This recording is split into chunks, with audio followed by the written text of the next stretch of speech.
His drone was the only thing that would allow him to bypass the natural ability of the vampires to stay unseen deep in the night. Their stealth didn't rely on the fabric of magic in reality. It actively rewrote it, making magic almost entirely unable to fight against it.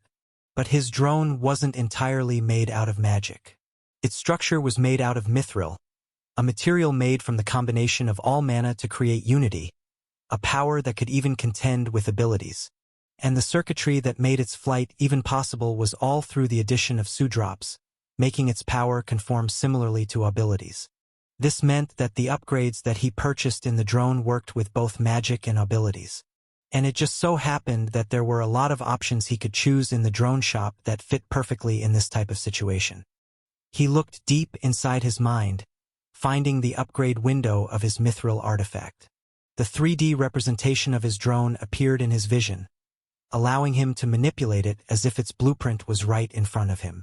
Mithril artifact, drone, spirit of old, 5 drops, vision, camera, drone vision, shared vision, magnetic vision equals 3.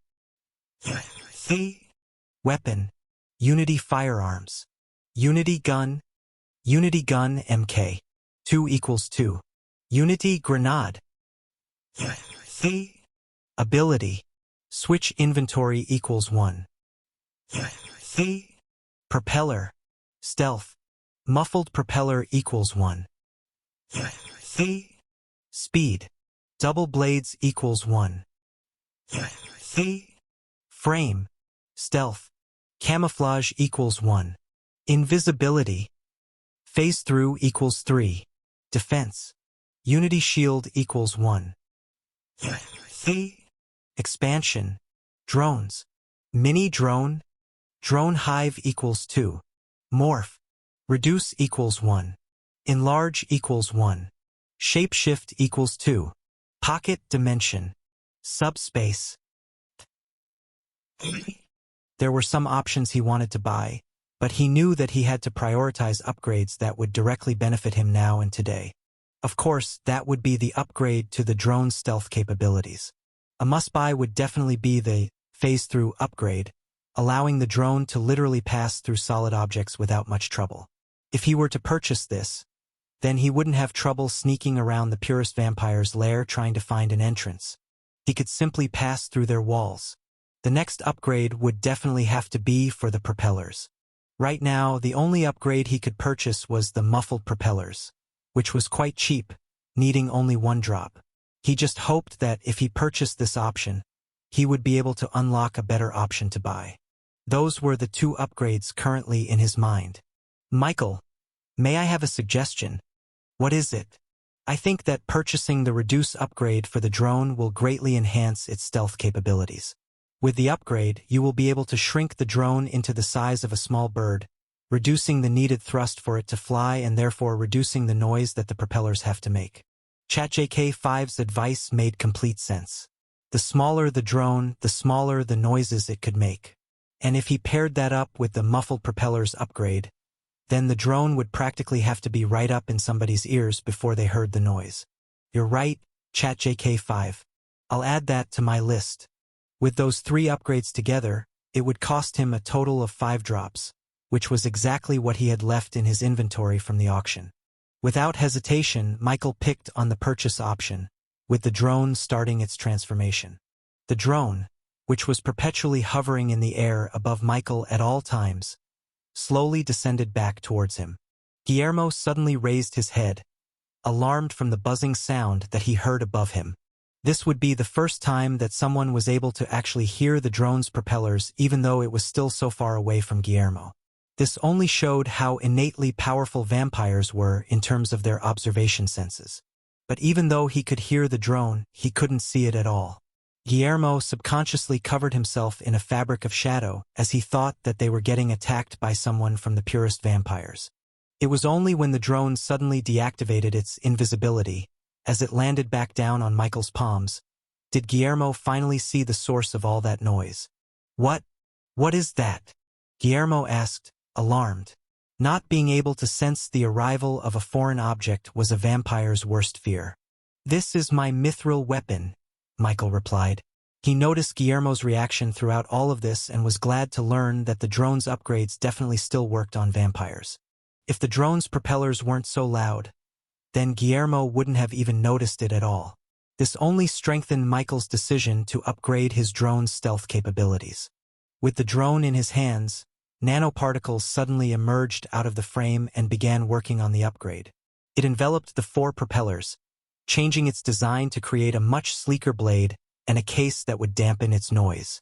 As for the next 2 upgrades, the nanoparticles worked on the drone's internal circuitry, creating a modular option to change the molecular density of the drone, allowing it to phase through objects as well as change its shape at will. Knowing that the drone would take about 30 minutes to complete its upgrade, Michael changed his focus on other matters. He looked back at the drone option shop and began thinking about the next set of upgrades he could buy. Now, even though he had depleted the 5 drops of Su he got from the auction, he still had a way to obtain more simply by purchasing them. If he were to use the rest of the sand dollars that he got from Reed, which was exactly 62,500 in total, then he could purchase 6 more drops to use. And since he was about to embark on a mission to find the purest vampires, he decided to splurge on the upgrades to make sure that he was as prepared as possible. He turned to Guillermo and asked him to wait. "I'll be gone for a few minutes to buy something," he said, before using his shadow transportation skill to teleport back into the nation of Reborn. Meanwhile, Guillermo stayed behind and tried to comprehend what he just witnessed. He thought that Michael was just some young human businessman that Reed introduced to him, but it turned out that the boy had a completely hidden strength to him that could even surprise a vampire like him. His mind lingered on the drone. The fact that he couldn't even see it meant that Michael somehow had a power of stealth that was even greater than vampires. Now, vampires may not be as physically strong as the werewolves, or as fluid and fast as the mermen, or as magically gifted as the elves, or even as dominating as the draconic race. But one thing that they were confident about was their stealth. No one was better at that than them. But that flying weapon proved him wrong. He finally understood why Michael was so adamant in accompanying him in this mission. With that weapon, they may stand a chance at stopping the purest vampires before they could do untold damage to the citizens of Metropolis. Michael arrived back in the nation of Reborn, near the Lamia district. There, he saw Serena, Nixie, and the other mermen playing around in the rivers. He approached them and immediately asked Serena for help. "Serena, can I purchase Su drops from you?" She immediately saw the serious look on his face and immediately changed her attitude. "Of course. How many do you need?" "I need 6, he said, giving her a bag of sand dollars containing exactly 60,000 sand dollars. Serena immediately accepted the bag and waved her hand, gesturing a unique set of stances as she commanded the water around her to part and create a half-dome indentation on the water. "Drop the bag here," she said to Michael. "Once the water has verified the amount, then it will return the appropriate amount of Su drops that you have purchased." Michael did as she said and gently dropped the bag into the water. And suddenly, like there was a vortex underneath the water, the bag was sucked into the half-dome indentation in the water. The bag seemed to have disappeared off into another location, as it was nowhere to be seen on the bottom of the river. A couple of seconds later, the half-dome suddenly churned and created a whirlpool before small green vials began to burst out of the water, landing directly in Michael's hands. He got 6 vials in total, each containing a drop of Su, just as Serena said. "I do not keep Su drops on me. Everything is still stored in the deepest vaults of Atlantis," Serena explained. "I am merely a middleman that allows humans to purchase Su drops from Atlantis." It made sense. If she brought Su drops with her, then it would have been extremely dangerous for her to keep walking around in the surface world. Even the corporations would get tempted to take Su drops from her, much more if they were just smaller companies.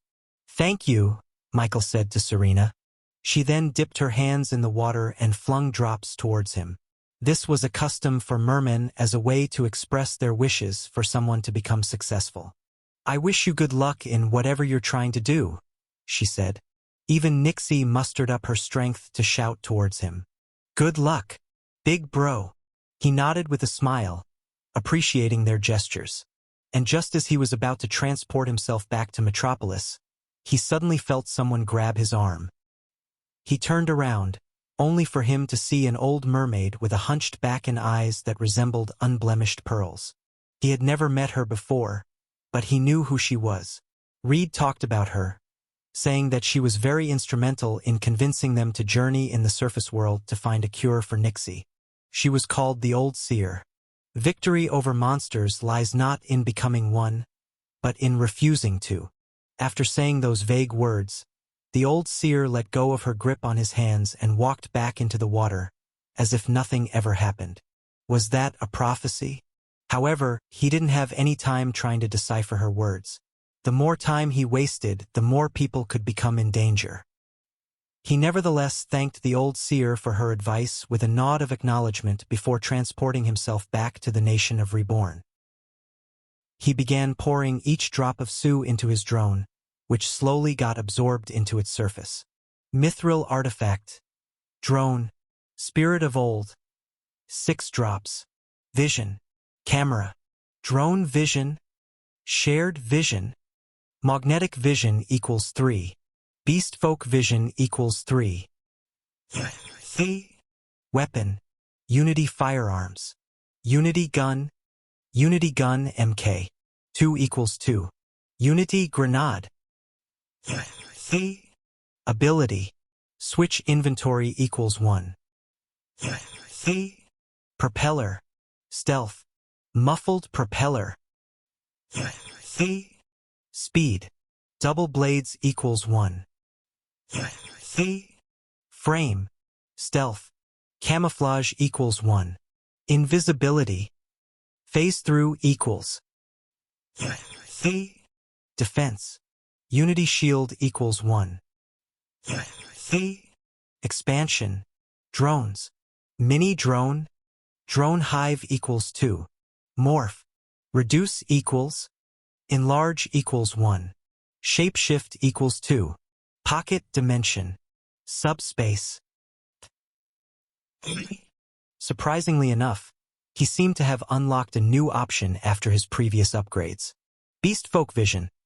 This upgrade is a counterpart to the magnetic vision upgrade, allowing you to see a beast folk's cultivation and a description of their power. This upgrade was very much perfect for the mission against the purist vampires. If he purchased this upgrade, then he wouldn't need to wait until the vampires showed him his power to start preparing himself on how to defeat them. He could stalk them and find out their weaknesses just through his drone. Back then, he wanted to buy the magnetic vision because of his frequent run-in with magnetics, but it seemed that that upgrade would have to wait. His focus right now was on the vampires. As for the next upgrade, he was debating on 2 options. First would be the Unity Gun MK.2 upgrade. Unity Guns MK. 2. This upgrade will double the barrels for the current drone. The reload time will also be reduced for more damage per second. Any mini drones that you have purchased will also be equipped with their own barrel for a single Unity gun. Cost. 2 drops. Since it was very probable that they'd find multiple vampires in their lair, having his mini drone finally be able to shoot a Unity gun would be a tremendous help. However, another option he could go with was the Drone Hive upgrade. This would allow him to purchase as many drones as he could as long as he had enough Su drops to spend, effectively creating a true hive of drones at his disposal. But having more drones won't actually do anything unless they all had their own Unity gun barrels. Having more mini drones would only mean a better field of vision and more batteries to charge simultaneously. After some deliberation, Michael decided to go with the Unity Gun MK.2 upgrade. After all, the mini drones basically had no offensive capabilities unless he purchased the gun upgrade first. With no time left to waste, he purchased the 2 upgrades, spending 5 drops for it.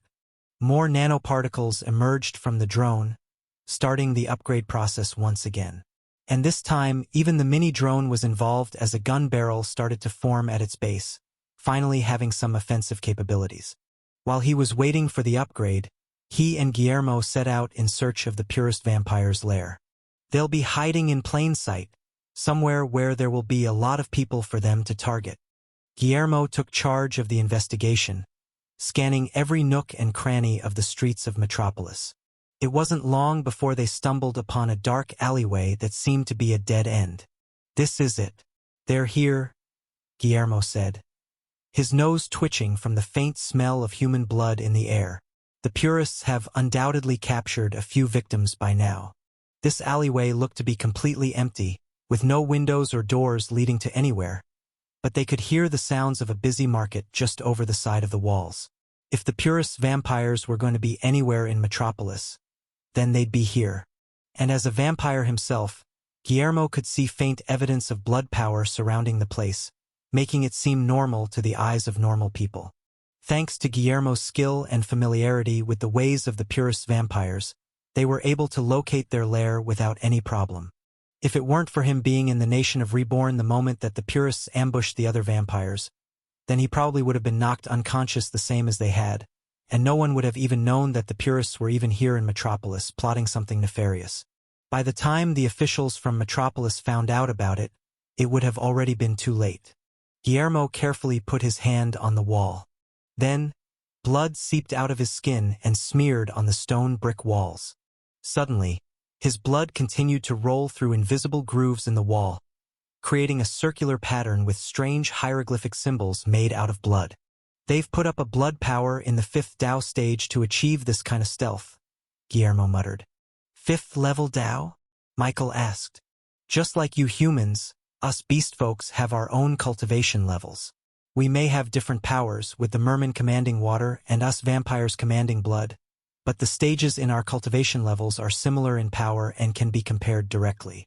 It can even be compared to human magnetics, meaning that this blood spell right here was made by someone at the same level as a 5th stage body formation magnetic. Theoretically, anyone below the 5th stage of both body formation and Dao would not be able to enter the purest vampire's blood spell without alerting its creator. I'm just barely at the 5th stage of Dao. I can hide myself as we enter their lair, but I won't be able to extend my power to you." Guillermo wanted Michael. "What stage are you?" "I'm in the 4th stage," he replied. "But don't worry, I can enter the lair without problem." Enough time had now elapsed for the drone's upgrade to finally finish. He took out the drone from his pocket and saw that, externally, not much had changed from its design.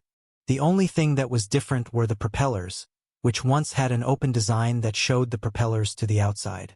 But now there was just a circular vent around the propeller case with the propellers hidden inside it. He piloted it to fly, with its buzzing having become noticeably quieter. Even Guillermo noticed the difference, and could now only hear a slight buzz in the air even though he was only a few meters away from Michael.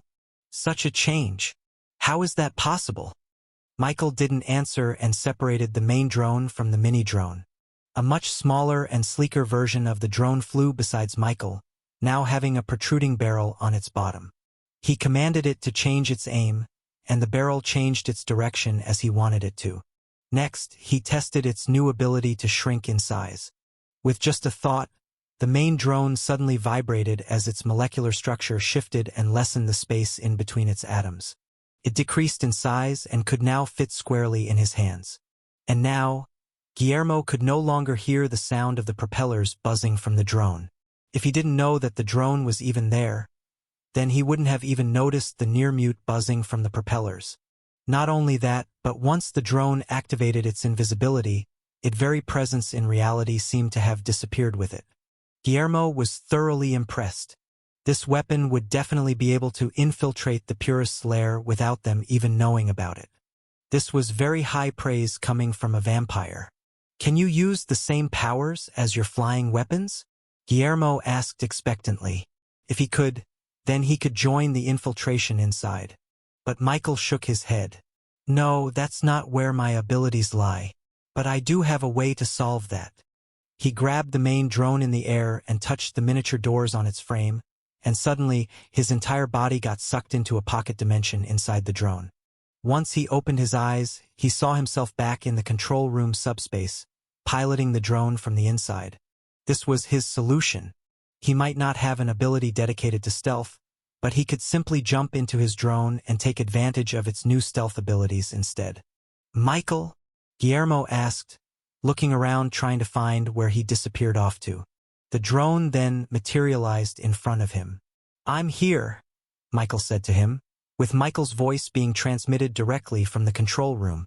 "Is this good enough to get inside the lair?" Guermo nodded. "I don't know how you did that, but with this we'll have no problem bypassing the security system they put in place. Let's go." He touched the blood circle inscribed in the wall, using his own blood power to temporarily override its systems and give them an entry point inside. Michael saw the blood in the walls start to recede back into the very stone itself. Not only that, but the ability power imbued in it started to lose its glow as well. Finally, both of them walked inside the walls, with their bodies easily sinking into the wall as if it wasn't even there in the first place. And once they were inside, they saw nothing but blackness around them. "Don't wander around on your own," Guermo warned with a quiet whisper. "They have traps set in place everywhere. Once those are triggered, they'll know we're here and they'll bolt faster than lightning to escape." Guermo purposefully bit his thumb and let a drop of his own blood spill on the floor. Then the blood flowed forwards, allowing Guermo to see the right pathway ahead. Still, Guermo was careful with every step he took. He avoided pitfalls, trapped walls and doors, and even tripwires as they navigated through the darkness. Just then, Michael spoke up. "I'll take the lead," he said. "How will you know where to find the blood spells left behind by the purists?" The answer to that question was his newly purchased camera option for his drone, the Beastfolk Vision. Using this new filter on his camera, he was able to see the blood power in the darkness as if it glowed in the dark. He saw which step was trapped and led to a dead end, and he saw which way led to the glowing group of vampires in the distance with crystal clear clarity. He piloted the drone, getting ahead of Guermo. "Wait, that's—" And before Guermo could finish his words, Michael skillfully avoided a swinging ball of blood from the ceiling. Then, Michael continued to fly through the purists' obstacles as if they were nothing. If Guermo didn't know any better, then he would have thought Michael knew about this place beforehand. "How are you doing this?" Guermo asked incredulously. He was so surprised that his voice almost triggered one of the blood traps on the wall. "My weapon has unique powers," Michael explained. "Come on, let's go. I can see the purists." After hearing their name, Guermo was reminded of the severity of the situation and stopped asking any more questions. He followed Michael through the darkness before they found themselves just on the other side of a wall, with the purist vampires almost in front of them. Inside a dark and confined room, there were these vampires whose skin was as pale as chalk and bodies as thin as sticks. However, these weren't normal vampires. Unlike the dignified and respectable look that most vampires were known for, this group of 8 were wearing blood-stained and untidied black robes. Their postures were bent and leaning on one leg as if they couldn't support their own bodies. And judging from the absent-minded looks on their faces, Michael would have mistaken them for a group of drunk men and women who had just come from a Halloween party. "That's what happens when vampires drink human blood," Guermo explained. "We lose all our reasoning, succumbing only to our base natural urges as if we're some kind of rabid animal." Guermo and the drone stood inside the small recess of the walls, with nothing but dust and cobwebs around them. They peeked through the cracks of the degraded wooden walls, careful not to expose their location. Thankfully, the room was filled with old crates and boxes that obscured their faces from the walls. "Are you sure those spineless suckers are done for?" asked one of the purist vampires. "They'll be out for a while. There will be no one to stop our plans," replied a female vampire. "But there's something wrong. I counted them all, but it looks like we were missing one person," another vampire interjected. "Are you sure you didn't count wrong?" "I'm sure. There is one vampire unaccounted for. I've searched the entirety of Metropolis, but they were nowhere to be found." This was a problem for the purist vampires, especially since they knew that only other vampires could thwart their plans. However, they were already too deep in it to stop now. "Whatever. That guy probably fled Metropolis anyway. We'll stick to our plans." Just then, one of the purist vampires walked over to the corner of the room and stood in front of a giant rectangular crate with a large blue curtain draped on top of it. The vampire removed the giant blanket, revealing the open-top crate inside. Guermo almost gasped. Inside the crate were unconscious people, both humans and mermen alike, stuffed inside like they were lifeless. Thankfully, though, they were still alive. "It's a good harvest of humans," said one of the vampires. "But why did you have to get those fishes as well? Why are they even here in the first place?" "I couldn't help it. When I ambushed these humans, these mermen accidentally saw everything with their own eyes. I had no choice but to take them with me." Their purist vampire leader approached the crate and observed the mermen inside. "Why are they even here in Metropolis? Aren't their parades still far away from today?" One of the female vampires knew the answer to that. "I heard there's a lot of mermen going to Metropolis to seek out a place called the Nation of Reform or something. What are we going to do about them?" The purist vampire leader pursed his lips. "We kill them." The other vampires weren't exactly on board with the idea, but it was clear that they had no problem with killing the mermen. They were just afraid of the possible repercussions. "That's dangerous. We could provoke the mermen's wrath if they find out," said one of the female vampires. "It's all right," said their leader. "Once we take control of Metropolis, we'll pin the blame on the humans. If all goes well, they'll be killing each other while we roam free and drink human blood as much as we can." The other vampires agreed with this decision. They were already salivating at the thought. "Kill the mermen, don't suck their blood. We'll drop their corpses in the streets, so there can't be any evidence that it's our doing," commanded their leader. And with that command, the other 5 vampires approached the crate, their mouths curving up in bloodlust. They raised their hands, with their nails suddenly growing longer and sharper by the second. It wasn't long before their nails were as sharp as knives, making it easy to decapitate merman heads. Just as they were about to thrust their hands into the crate, the walls suddenly burst into an explosion as 3 distinct unity beams shot out towards the vampires at near instantaneous speeds. Caught off guard, 3 vampires were unable to escape fast enough as the unity gun pierced directly through their Dao hearts, ripping it in half.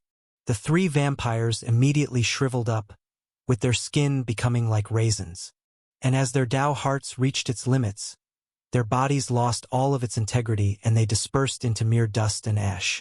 Just like that, 3 purist vampires were killed. The vampires immediately turned towards the wall, seeing 2 people emerging from the splintered woods. One of them was their own kind, a vampire, who looked at them with contempt, and the other was a human child with golden hair. The purist leader glared at them. "How did you get inside?" They were so sure of their stealth that they completely let their guard down. And because of that, 3 of them were taken down in an instant. "I didn't think you guys were courageous enough to kill your own species," the purist leader praised Guermo. Guermo didn't answer him. "You will pay for your crimes. The whole of the vampire race will punish you for this transgression." The purist vampires laughed. "How can you even call yourselves vampire if you don't drink human blood? We as a species have grown so accustomed to drinking an animal substitute that it's considered normal now. If you had drank human blood like us, then you wouldn't treat that boy beside you as an ally. You would treat him as a snack." Just then, one of the vampires turned into a shadow and shot towards Michael at speeds that only those at the 4th level Dao could even see. Michael reached down into his pockets and flicked an iron block into the vampire. And just as the vampire's sharp nails were about to hit his neck, his hands stopped in place. The vampire's entire body was frozen in time.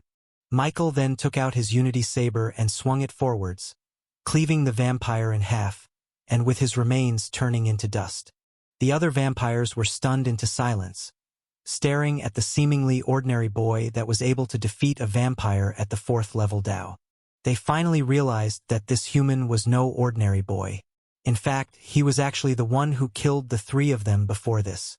Now, this boy had turned 4 purist vampires into dust just mere seconds after his arrival. "You," the purist vampire said, staring at Michael's face. "I know you. Your face is all over the human newspapers. Michael Vanderbilt, the owner of the Reborn company, and a believer of the Iron Maiden." Michael's eyebrow raised. "The Iron Maiden?" The purist leader nodded. "We have scoured the entirety of Metropolis for this plan, and just a few days ago we stumbled upon this new religion called the Iron Maiden. And surprisingly enough, These believers were worshipping something called an automobile. It's not hard to connect the dots. You must be a believer of this religion as well, since you were so generous enough to donate them your precious automobile. So, I have just one proposal for you. Join us. Join you? Michael asked, almost laughing at the suggestion. Yes. The purist vampire nodded. You should consider changing your religion before it's too late. This Iron Maiden, as far as we can tell, it's a deity that has only formed quite recently without any power at all. But our deity, the great and powerful Gaia, is an ancient god that is more powerful than any god combined. There was a crazed devotion in all of their eyes as their leader mentioned Gaia. Michael had half a mind to tell them that there was a good chance that the Iron Maiden that they were disparaging was actually the Gaia that they were praising. It's no use telling them the truth, Guermo muttered. The Gaia that they worship is completely different from the one that us vampires worship. It's a twisted version of the original, so they won't even believe it if we told them about the Iron Maiden. It was usually impossible to change the minds of extremists like these vampires, so Michael wasn't even going to try. Join us, Michael. Usually, we disdain the thought of having a human within our midst, but you are extraordinary even among them. We are willing to take you in. This is a privilege that no human will ever get, so accept while you still have the chance. Why would I join an organization whose sole purpose is to drink the blood of my kind? Michael asked. The purist leader spread his hands wide, as if presenting himself as a generous and magnanimous person. If you help us in our cause and wholeheartedly believe in our deity Gaia, then she shall save you from the fates of all humans in the world. While everyone will merely become sources of blood to nourish us, you can instead become one us, a great vampire. Trust that she will turn you into one of us. Michael laughed at their offer. Was that supposed to motivate him to become one of them? He would be dooming the world while only saving himself. That was the complete antithesis to his goals. No thanks. Instead, I'm giving you a chance. Turn yourselves over and I won't have to kill all of you, he said. And this time, the purist vampires laughed at him. Both sides were clearly not willing to change their beliefs, so they were at an impasse. It's a shame. With your talents, we could have taken control of Metropolis a lot sooner than expected. But it doesn't matter. You would just have to serve as a good source of blood for us, given how talented you are. And as for the Iron Maiden religion, we shall simply use them to our advantage. Michael tilted his head. How so? Metropolis being such a secular nation without much religion actually made it a lot harder for us to fulfill our plans. But the great Gaia must have been looking down on us since we stumbled upon the Iron Maiden at the right time. The Iron Maiden religion has laid the groundwork in Metropolis, gaining lots of followers in such a short amount of time. Now, all we have to do is take over their religion and use the citizens' belief to our advantage. We shall make them voluntarily offer up their blood to us. After hearing their plans, Michael almost smiled. And how are you going to take over the Iron Maiden religion? He asked them. It's easy. We have already located the two heads called the bishop and the priest. We shall offer them the same thing we offered you. And if they refuse, well, we shall take their heads, the purist leader declared. Michael inwardly laughed to himself. It seemed that they were completely overlooking one major fact. One slimy fact. If they were planning to scheme against that little ninja, then they didn't know what's coming to them. Ha ha ha, so that's what the old seer means with her prophecy. Victory over monsters lies not in becoming one, but in refusing to. Meanwhile, back in the outskirts of Metropolis, there was a small gathering of people under the deep night of the moon. They kneeled on the grass, with their eyes focused on the metal plates on their hands. Brethren, today we shall talk about that monumental moment when the Iron Maiden first showed itself to this world. It was all because of this boy called Michael. Opposite the group of Iron Maiden believers were two people, Hestu and Viperion, or also known as the priest and the bishop. According to the Great Slime, it was their job to spread the word of the Iron Maiden to Metropolis, allowing them the pleasure of knowing their meta-deity. Today was just like any other day, with some returning believers, and some participating for the first time, numbering in the 30s all in all. But unbeknownst to them, there were a few bats circling above them, observing, waiting for the right moment. One could see from the rabid red glint in their eyes that they had no good intentions for these humans. Then finally, the bats swarmed the crowd, surprising everyone and making the Hestu and Viperion stop their words. As everyone opened their eyes, they saw these pale men and women all wearing a black robe, surrounding them on all sides. Vampires?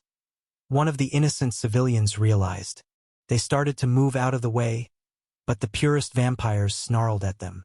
"Nobody move," warned the vampire, flashing the two fangs on his upper mouth. It was clear from their tone that this was not a friendly meeting with the vampires. One scared civilian ended up running away as fast as he could, but a vampire suddenly turned into a shadow and caught up to him in no time. The vampire sank his teeth on the civilian's neck, his face turning more and more pale. "Don't kill them," warned the other vampire. "There are cows. You won't get milk without them." The vampire then let go of the human in his hands, licking the blood dripping from the corner of his mouth. Finally, the civilians realized the danger they were in. "KYA! Help! They'll kill us! Aha!" Panicked screaming came out of their mouths. If they hadn't just seen someone get the blood sucked out of their body for trying to escape, they would have all ran away by now. "How dare you do this?" Hesta shouted, his face turning red from anger. "Hurting the believers of the Iron Maiden religion is an offense warranting death," Viperion added. But the purist vampires didn't seem to mind it at all. "There's no use screaming," the vampire warned the civilians. "We've surrounded the whole place with a blood circle. No one's going to hear or see you." And just like he said, those crossing the other side of the street didn't notice the yelling from the civilians. They kept on walking, as if there was nothing of interest in the empty space beside the street. "You two must be bishop and priest," the vampire called out to the two.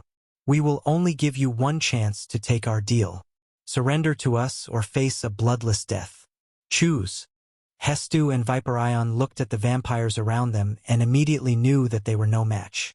They couldn't even sense them coming at all. They shot a look at each other. If worst comes to worst, then they would gladly throw themselves to the vampires so that the other civilians could escape away unharmed. It didn't matter if they got killed in the process, as long as they preserved the believers of the Iron Maiden, then they would have accomplished all that was needed to be done. But just as they were about to move, they suddenly felt a tug on their shadows. Fudge jumped up out of the ground, landing on the grass after a couple of bounces. "Hey guys, wanna play?" The little ninja slime jumped into Hesta's head, as if he didn't even notice the tense atmosphere around them. "Great slime," Hesta muttered. "The vampires." "Vampires?" Fudge questioned, finally turning around to see the vampires looking at him with a confused expression. "A talking slime?" a purist vampire asked. "I don't recognize your face. How did you get here from the monster continent?" Fudge tilted his head, with a literal question mark forming atop his slime body. "Huh? I don't know what you guys are talking about. Are you not from our homeland? Weird. A monster of your intelligence is unnatural in this continent." The vampires looked at Fudge with a lot more affection than they did the humans. After all, in their continent, slimes like Fudge were treated as cute little pets to be kept like dogs. What is your name?" "Fudge," Fudge replied, jumping cutely on the grass. "And I will helm the Iron Maiden into becoming the greatest religion in the whole world." The vampires were shocked upon learning that the religion that they'd been trying to get was something that a slime created. They couldn't believe it. After all, the techniques and methods that the Iron Maiden religion used to get believers was something that even the purist vampires admired. You founded the Iron Maiden religion?" Fudge shrugged. "Sure." The purist vampires then stared at Fudge, offering them the same offer they did the others. "Fudge, we shall give you a once-in-a-lifetime opportunity, one that will change your life. Join us vampires in..." "Vampires? You guys are vampires?" "Like Edward?" The purist vampire nodded. "I don't know who that is, but yes, we are vampires. The purist vampires invite you to help us spread our beliefs." And before he could even finish his sentence, Fudge jumped into his arms. "Sure, I'll join ya." Fudge said. The purist vampires were frozen for a second, not expecting the slime to agree so fast. It didn't even look like he even thought it over at all, and purely went on an impulsive decision. You'll join us? Fudge nodded. Yup. Vampires are cool. They're just below that of ninjas. No one knew what Fudge was talking about, but the purist vampires didn't give it a second thought. They were just overjoyed that they finally found someone who was in line with their thinking. Fudge, as leader of this Iron Maiden religion, you should gather them all up in a circle, the purist vampire commanded. Okay, Fudge replied. And so, Fudge began guiding the clueless citizens into a cluster. And since most of the believers of the Iron Maiden knew Fudge's identity, they obediently followed his instructions. Now that they were neatly gathered, the vampires thought that it would be a lot easier for them to harvest their blood. Fudge, start prepping for the blood sacrifice, the purist vampire demanded. And like an obedient little puppy, Fudge nodded and did as the vampire told him to do. Ah, that hurts, one of the purist vampires said, feeling a pricking pain near his arm. He looked down and saw that Fudge had stuck a thin tube in his arm that connected his vein to the unconscious human man on the floor. His blood began to flow through the tube and into the human man, giving a bit of color to his bloodless face. What are you doing? The purist vampire shouted. Fudge tilted his head again. You said that I should start the blood sacrifice? You want to donate your blood to this guy, right? The vampire's head twitched. That's not what I meant. But whatever. I guess you're not as smart as I thought. Just make sure that these humans feel pain worse than death. Make them experience hell. In the vampire's mind, they'd be able to much more easily brainwash the humans to become voluntary blood banks if their psyches were broken down. Make them experience hell. Roger that, sir. Fudge replied. The purist vampire nodded satisfactorily, sure that there was no way that Fudge would be able to mess this up. Just then, a large shadow formed underneath Fudge's feet and began to envelop the human civilians one by one. And using his skill, he began teleporting them out of Metropolis. What are you doing? Why are you letting them go? Fudge tilted his head again. You said to make them experience hell. I think that letting them eat Miss Shina's cooking is hellish enough, Fudge replied, shuddering at the thought. Seeing this, the rest of the hostages looked at Fudge with a smile on their faces. They thought that Fudge must have been faking being obedient to the vampires this whole time. They were worried for a second after they heard him accept their offer, but it seemed that this was all part of his plan. But as for what was truly inside Fudge's mind, no one knew. That's enough, the purist vampire lashed out. I'll have to do it myself. Catch them before they get away. The other vampires immediately turned into shadows as they began to latch onto the civilians. And with their shadows imbued with ability power, Fudge's shadow was of no use. The civilians were yanked back into the vampire's custody. Imprison that slime, said the vampire. And suddenly, Fudge froze in place as a shadow wrapped itself around his slimy body, preventing him from moving anywhere. Start the blood sacrifice. I want to harvest as much blood from these humans as possible. I don't want you to stop right until they're about to die, commanded the purist vampire. The 5 other vampires took a human in each hand, and one by one, they sank their fangs onto their necks, draining them of their blood.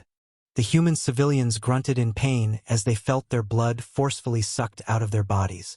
Then, they slowly felt themselves lightheaded before their bodies turned limp. Fudge watched all of this with a shocked look on his face. What are you doing to them? You're hurting them. That's not very ninja-like. Stop. The purist vampire laughed after hearing Fudge's obvious shock. So what? Everything we do is for Gaia. We will do whatever we want to bring her back, even if we have to sacrifice millions of humans to do so. And in the end, humanity will thank us for our service, because we will have been able to restore the strength of the world.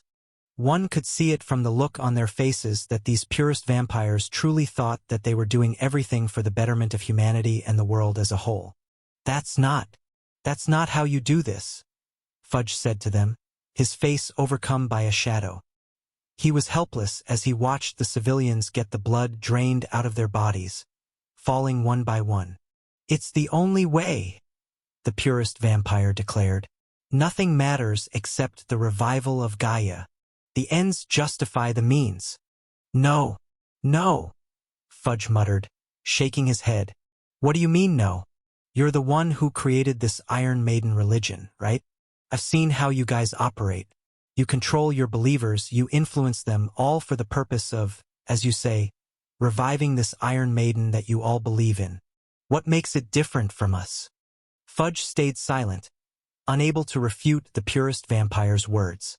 When he started the Iron Maiden religion, all he wanted to do was to help his master spread his ideology to the world, make them believe the same belief that made the nation of Reborn prosper into the nation that it was now. And throughout this entire time, Fudge used moves that would be considered less than ethical in a third-person perspective.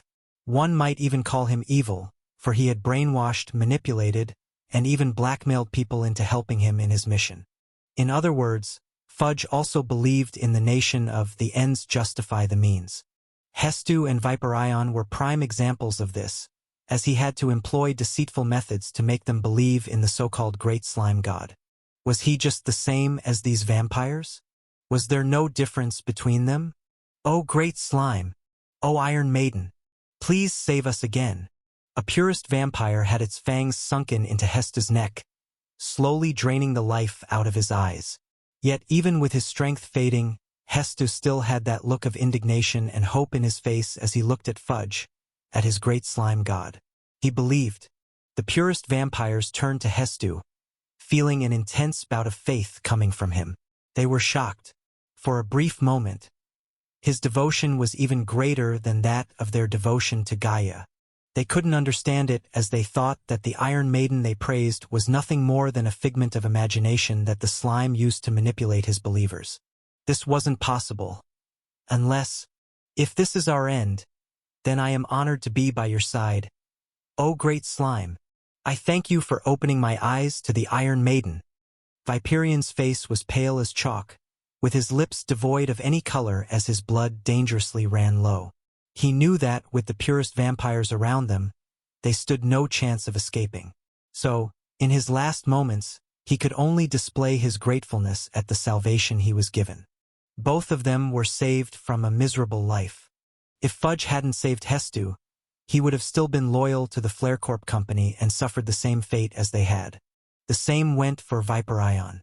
If it weren't for Fudge, he would have still been stuck following the words of Uncle Jack and followed in his execution.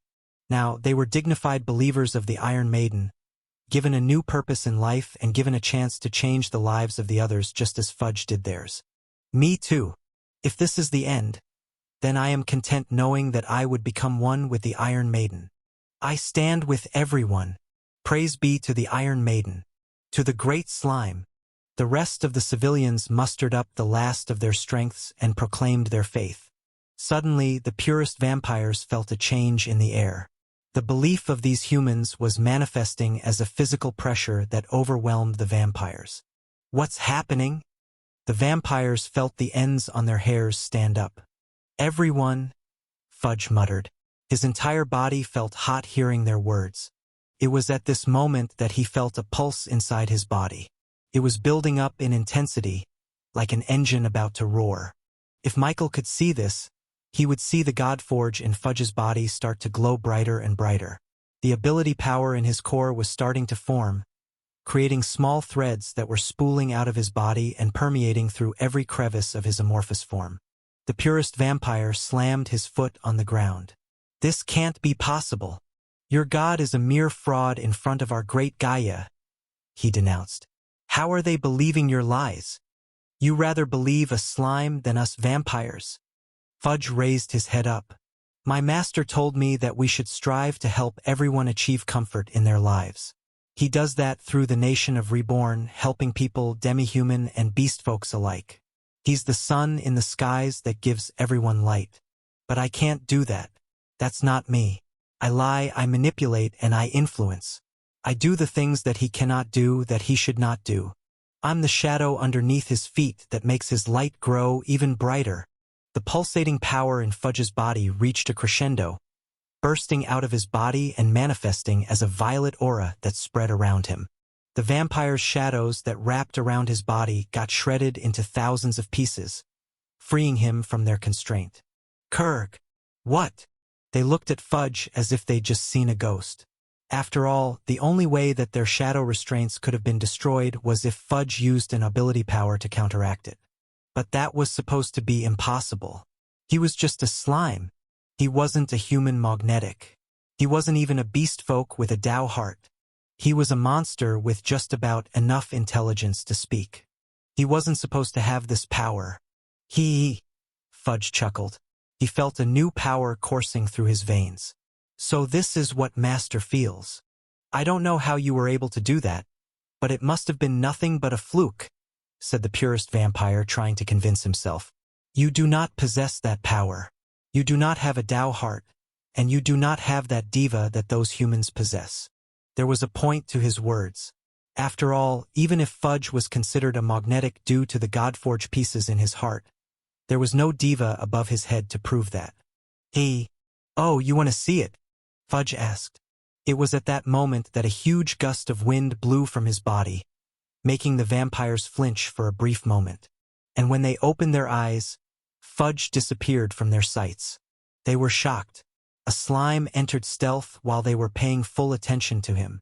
Finally, one of the purist vampires saw a dark figure on the corner of his eyes. He quickly turned around, seeing Fudge's figure roll away from him before blending into the darkness. He's there, the vampire said, drawing everyone's attention on the dark alleyway. But unbeknownst to the vampire, the shape of his shadow morphed into a bulbous figure, with sharp conical ears, white eyes, and a full mouth that turned up into a smile. This was a diva. The purist vampires looked around them, unable to find the mischievous slime anywhere around them. TSK, he must have been scared. Whatever. We'll just continue with our plans, said one of the purist vampires. Continue with the blood sacrifice. After this, we'll use the Iron Maiden religion as our puppet organization to take over everything in Metropolis. OW. Everyone turned to look at him, only to see that another vampire had used his sharp hands and stabbed another vampire straight through his torso. What the hell are you doing? The vampires asked them. Are you insane? Insane? The vampire asked back.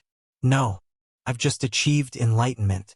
I see now that we have been mistaken in thinking that we can revive the great Gaia through the sacrifice of millions and millions of humans. That's not very ninja-like. They all looked at him as if he was crazy. His words were nothing but sacrilege. Just speaking ill about their mission for the great Gaia was a crime worthy of death. You have gone far enough.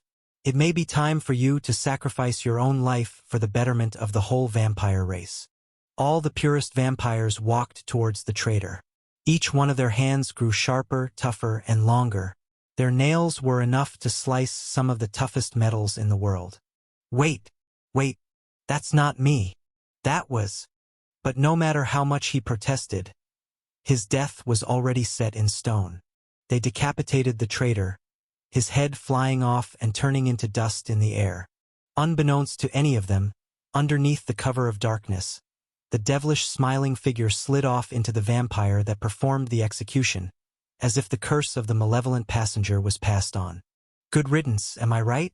That guy wasn't a good ninja at all, said the infected vampire. But let's be honest. He does have a point. Why do we have to kill millions of humans anyway?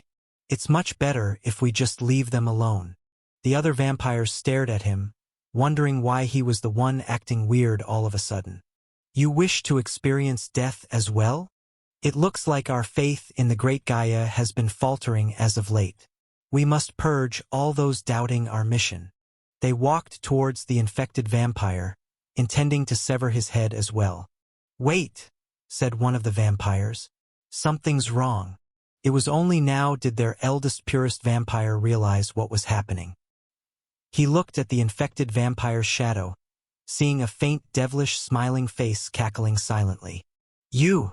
The eldest vampire lunged at the shadow, piercing its long hands on the ground and pulverizing the stone brick. The devilish shadow burst like a balloon upon contact with the vampire's bloody nails. Jejejejeje. The devilish shadow's cackles echoed after its destruction. Kurg! The infected vampire clutched his chest, with blood spilling from his mouth. Somehow, the devilish shadow was able to link itself to the vampire, letting him incur the same injury that affected the shadow. You like that? That's my diva, Fudge declared, with his voice echoing around the vampires. That's not possible. You're a monster. You're not human. The purist vampire lashed. Everything's possible with my master. I can even make you guys fight against each other. Suddenly, Fudge appeared from the shadows and bounced off of a vampire. As if marked by death, a devilish shadow appeared beneath his feet, becoming infected by Fudge's ability. The Iron Maiden reigns supreme, said Fudge, using the vampire's body to do his bidding as if he was his puppet. This was Fudge's ability.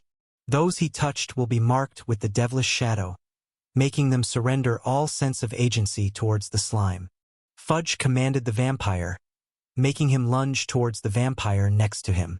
The vampire barely dodged the attack, with the nails scraping past his cheeks. And out of pure instinct, the vampire performed a counterattack, summoning a sword made out of blood and lunging it at the infected vampire.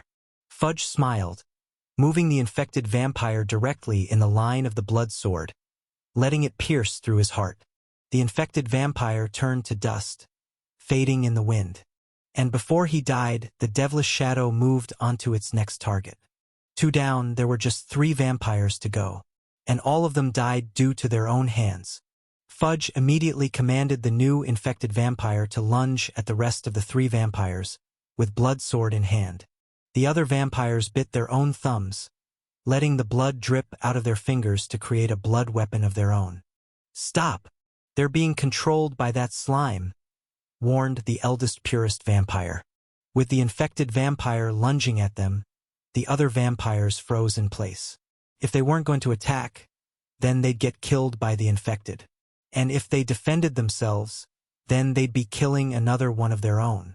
Then the infected vampire ran amok, swinging his blood sword everywhere.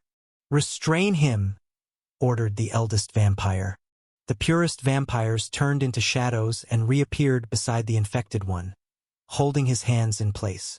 The eldest vampire used his blood sword and swung it at the shadow underneath the infected's feet, intending to destroy the malicious diva. But it was at that moment that the devilish shadow diva moved to the next vampire, immediately using its blood sword to pierce his own heart. And before the vampire turned into dust, the devilish shadow moved onto the next vampire. And with its sharp hands, he decapitated the other vampire right next to him, turning 2 into dust in quick succession. In the blink of an eye, there were just 2 vampires left. The eldest among them stared at the infected vampire in front of him, pursing his lips. A mere slime. I'm not just a slime. I'm the great slime. Fudge smiled. The infected vampire pointed its own blood sword towards its chest and fell forward, piercing his own heart. As the ashes scattered with the wind, there was just 1 purist left. The eldest vampire looked around, his pale face showing an unusual red tint as anger and embarrassment filled his head. Your strange shadow power may work on lesser vampires, but it will not work on me. I am at the 2nd stage of the Tao. With Fudge only having recently awakened his ability, he was only at the 1st stage of body formation. Common sense dictated that his shadow power ability would not work on someone at a higher level. Confident with this, the eldest vampire held his hands out, welcoming the ninja slime. Go ahead. See if you can. Fudge emerged out of the shadows and lunged at the vampire, bouncing off his chest and imprinting the devilish shadow beneath his feet.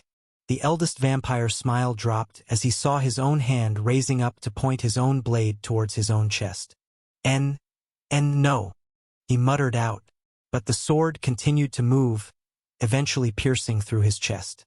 With the last of his strengths, the purist vampire glared at Fudge. We will prevail. Our leader will avenge us. Fudge shrugged. Nah, my master will stop him. Finally, the last purist vampire turned into dust, creating silence and peace for the night. back in the purist vampire lair. By now, our brethren have probably taken control of that Iron Maiden religion and used it to exert our influence inside Metropolis, said the purist vampire leader. Now, all that's left is to tie up loose ends. The purist vampires bit their own fingers, using their blood to create their own weapons. They stared at Michael and Guillermo with bloodlust in their eyes. A talented boy like Michael would serve as good nourishment for their worship. "I'll take care of this," Guillermo whispered to Michael, bringing out his own blood sword to fight against the vampires.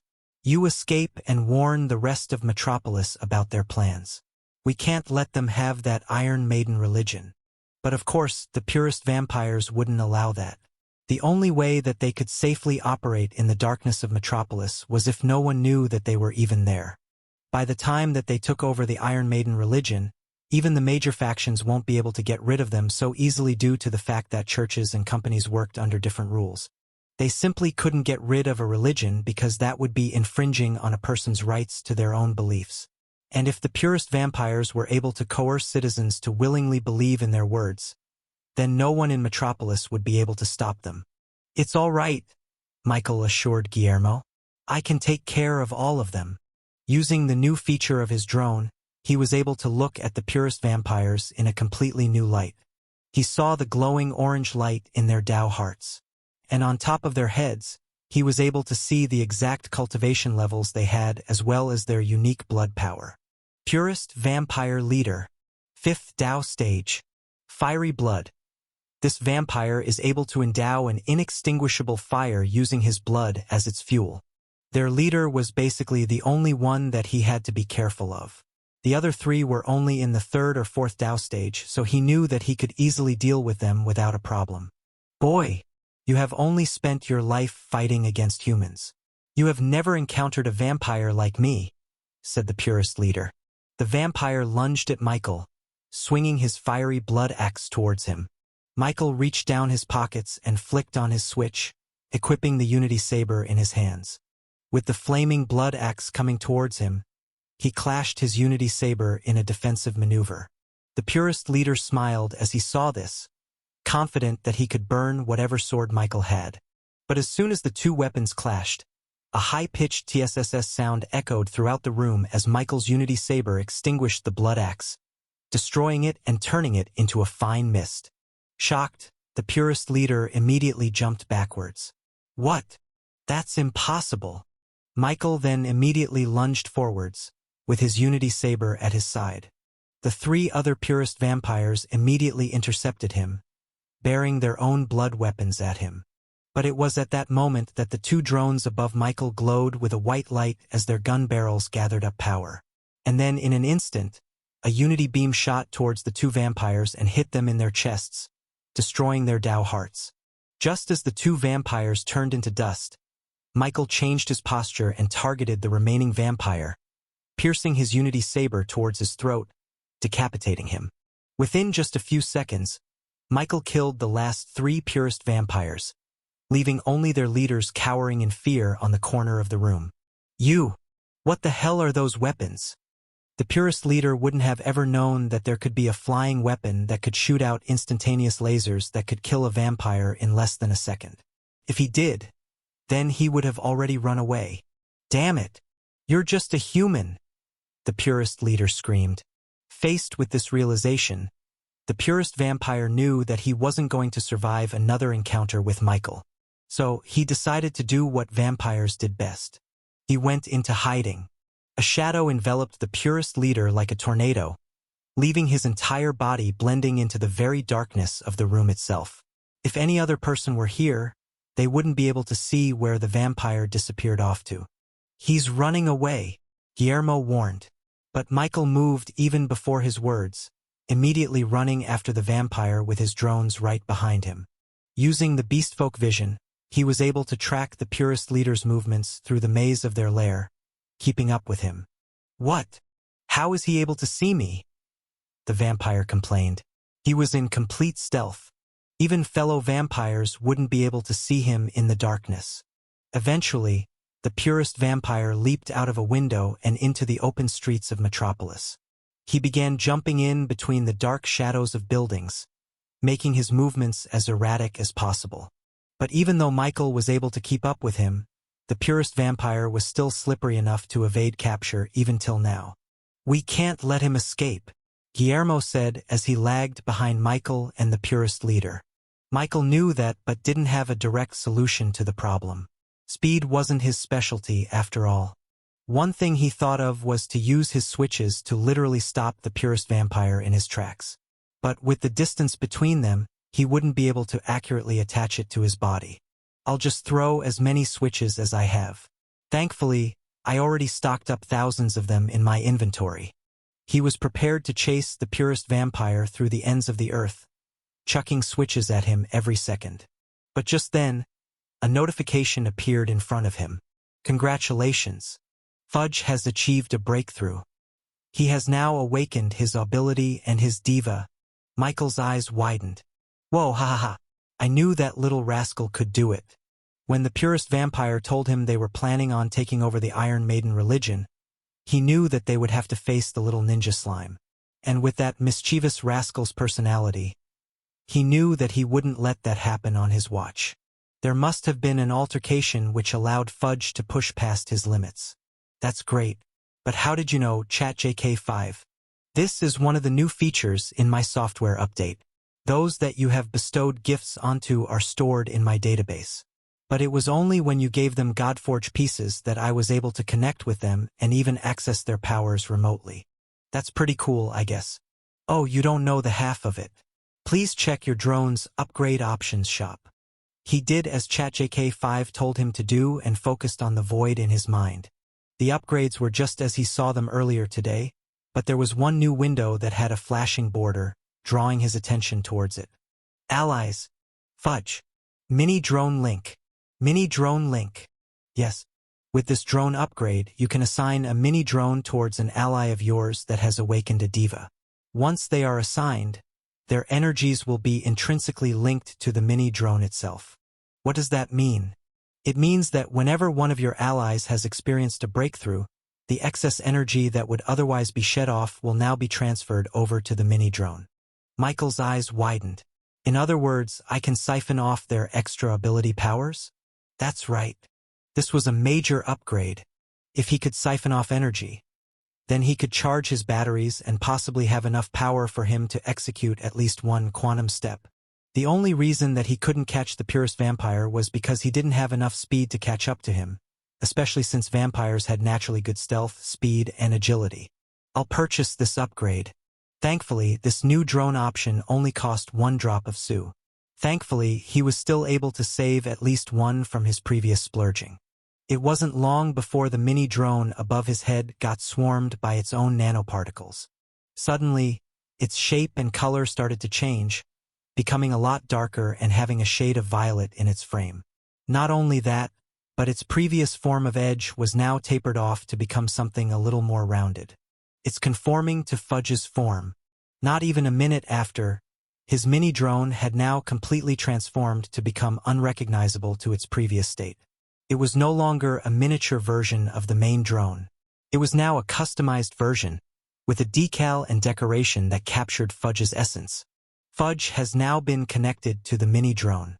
He is still in the middle of a high from his breakthrough to acquiring a diva. "Would you like to siphon off his extra ability power?" He immediately said yes, and soon after, he saw the battery attached on the mini drone to start glowing with ability power. 2%, 4%, 6%. It wasn't long before it reached 15% charge.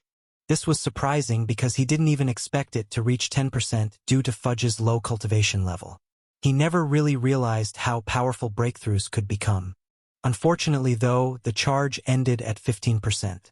It seemed that Fudge's breakthrough reached an end, giving no more excess energy for him to siphon. This wasn't enough for the quantum step, as he needed at least 30% charge to execute it. But that could be easily remedied by the fact that he could use his other sources of energy to fund it. He turned his head back towards Guermo, who had been trying to keep up with them flying across the roofs. "Hit me!" he shouted. "What?" Guermo shouted back, confused. "Use your blood power on me." With his own energy reserves in his Godforge pieces, he could conjure up 10% energy, bringing up the total to 25%. He just needed 5% more to be able to use the quantum step. Guermo couldn't decide if Michael was crazy or not. But in the end, in such a high-stakes situation, he decided to trust in the human boy and do as he said. He swung both of his hands, leaving drops of blood in front of him. Then, the blood flowed to create a circle made out of intricate hieroglyphic designs. And using all of his power, Guermo punched the blood circle, conjuring a giant stake made out of blood that shot towards Michael at extremely fast speeds. Michael readied himself, using a mini drone to fly dangerously close above the blood stake. With extreme precision, Michael was able to intercept the ability power threads that were coming from Guermo's Tao heart and into the blood stake, siphoning off his energy. The battery's energy charge increased bit by bit, before finally reaching the last 5%. Once that was done, the mini-drone dropped off the batteries towards Michael, who immediately attached it to his chest. Immediately, his arms started to bend the very fabric of space. The battery on his chest spooled out a thread of ability power, giving his hands enough juice for it to increase its destruction of reality. Michael drew from his own Godforge pieces, finally having enough energy for him to execute his move. With his superpowered hands, he grabbed the space in front of him and yanked himself forward. And in an instant, his body disappeared from sight. The purist vampire who kept looking back at Michael didn't celebrate his disappearance. He had a sinking feeling in his chest that something bad was about to happen. Finally, Michael reappeared in front of him, startling his Tao heart into a seizure. The purist vampire's eyes widened, unable to process what happened as Michael grabbed his long collars and smashed him down onto the stone-tiled roof, pinning him down. Kook! Guermo finally caught up to them, landing on the roof right next to the two. He looked at Michael, unable to comprehend what just happened. The human boy just disappeared and reappeared right in front of the purist vampire. And now he was choking him, never letting him go. Ash! How? Michael looked back down at him. Because I'm human, he replied. The purist vampire, now unable to escape, could only curse his luck. He looked up at the skies, his expression one of longing and regret. Oh great Gaia, please, please save me. At his last moments, the purist vampire sought salvation from the god that he worshipped. Guermo walked up to him. The Gaia you worship is not the Gaia we seek. She is different. She does not sacrifice humans or anyone else for her own gains. The purist vampire looked at him, face full of disgust. What? Do you? No. Guermo smiled. I have found her. She is none other than the Iron Maiden that you purists make fun of. Cuckoo cuckoo cuckoo. That's laughable. The purist vampire chuckled. Just the notion of this was enough to make him laugh. But Guermo didn't get offended. Instead, he closed his eyes and looked up at the starry skies of Metropolis. Iron Maiden, I have come here to ask of you to teach this lost soul about your teachings. Guermo's words were sincere. He was truly asking for Gaia to forgive the sins of his fellow vampires. What are you talking about? The purist vampire laughed. But just then, Guermo's body started to shine. His very skin started to glow glittery, as if a light was shining down on him. The purist vampire's eyes widened. He knew what this meant. No, no, no, that's not possible. And as Guermo kept praying up at the skies, a large beam suddenly shined down from the clouds, hitting the very roof that they were standing on. They all looked up and saw a vague figure of a woman with her hands spread wide. Gaia! The purist vampire realized. This was undeniable proof. The deity that they were so desperate to please was none other than the Iron Maiden that has been worshipped by the humans. This shattered his very belief system. Then the purist vampire turned into dust. Heartbroken. Even with the purist vampire leader done and dusted, Guermo was still unable to relax.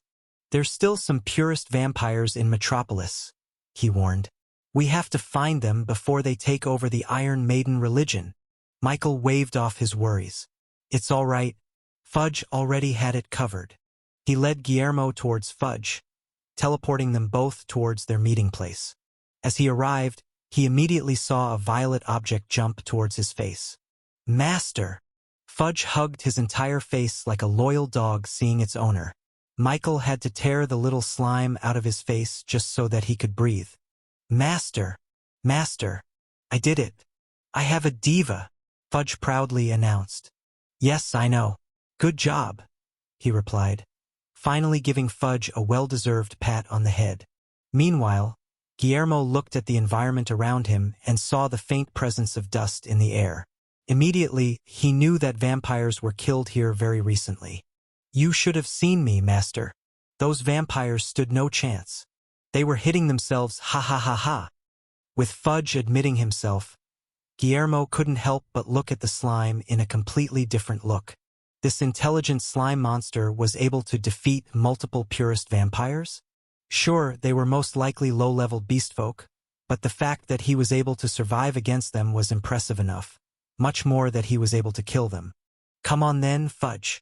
Let me see it, Michael said, crossing his arms with an anticipated look on his face. Fudge then jumped out of his head and landed on the ground.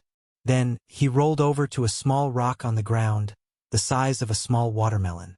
And as soon as Fudge's slimy body made contact with the rock, Michael saw a shadow form underneath the base of the stone. The devilish shadow smiled, seemingly laughing as it receded into the stone. That's a diva, Michael realized. Yup, Master. Anything I touch will be given that shadow, allowing me to control it as if it was my own body. And to demonstrate, the large stone suddenly moved an inch forward. Then, two simple white eyes appeared on the stone, looking around and winking at Michael. It can be people or it can be objects, Fudge explained. As long as I touch it, I can inhabit it. This is going to be so good for my ninja skills. A monster becoming a magnetic? Guillermo gasped. Michael was also surprised at seeing Fudge's ability at work. First of all, the fact that Fudge's diva wasn't manifested above his head, but instead onto the person/object he touched was something unheard of. But then again, this was the first time that a monster became a magnetic, so perhaps this was just because of Fudge's unique situation. Fudge's talent is called the SSS-class malevolent passenger, so his abilities fit quite well with it. His power was literally being a passenger in someone else's body. Do you hear a voice in your head? He asked Fudge. Someone named Malevolent Passenger? Fudge shook his head. No, Master. I can only hear myself. Is Harbinger just unique, or is it because Fudge hasn't achieved the required level of familiarity with his diva? This would make sense since he was only able to hear Harbinger when he was in the 4th stage of body formation. How many of these shadows can you do? He inquired. Only one, Fudge replied, disappointed. Don't worry. I think you'll be able to get more if you have your own mithril artifact, he assured him. He also only had a limited amount of switches he could make before he made his drone. But once he had it, he could make it almost infinitely. Really? Michael could see the look in Fudge's face. He could practically hear the thoughts coming out of his head. I can spread my shadow diva everywhere and spy on everyone. With this new ability, Fudge would finally be released onto Metropolis. He would no longer be constrained since he could wield ability power himself. Fudge, just remember to know your limits. Those that are 1 or 2 levels above you will know when you used your abilities on them, he warned Fudge. I know, Master. Then, Michael pulled his attention towards the unconscious men and women on the floor. They were all pale, with obvious 2-fanged bite marks on their neck. With his supreme talent, he saw that their lives weren't in danger at least, though it would be best if they received treatment as soon as possible. Let's transfer them back to the nation of Reborn, he said to Fudge. He left Fudge in charge of transporting them while he and Guillermo went back to the purist vampire lair to rescue the other captives there. Juniper had been staying in the parched lands, opening up herself to the wonders of the so-called paradise in the desert, when all of a sudden, Michael teleported in front of her with about 50 or more humans and mermen all unconscious. Seeing the obvious state these people were in, she immediately rushed to their side and performed first aid. With her keen eyes, she noticed the bite marks on their neck, as well as the pale, bloodless tint on their bodies. Vampires? She asked Michael. Yes, they were attacked by a group called the Purist vampires, he replied. Juniper was familiar with them, but was surprised that they even able to infiltrate Metropolis. It's good that you weren't too late, she said, casting her spells to heal. If it was any longer, then they could have suffered permanent damage or even death. Michael watched Juniper do her work flawlessly. He saw the obvious change in the victims' faces as they slowly regained the natural pinkish tone of their skin, with their blood levels returning to normal. Juniper proved herself to be one of the best healers in the entire world, worthy of being crowned just below that of the famous Sinclair. In just a few minutes, the victims were all in stable condition, and she didn't even break a single sweat. They'll be fine. They just need some rest, Juniper said, finishing the last healing spell. Thank you. Don't thank me, she replied. I'm just doing what I'm obliged to do. That's a healer's responsibility. Well, I'm just saying that things could have been bad if you weren't here. She shook her head again, refusing the compliment. You would have been able to heal them regardless. It's amazing what you have built here.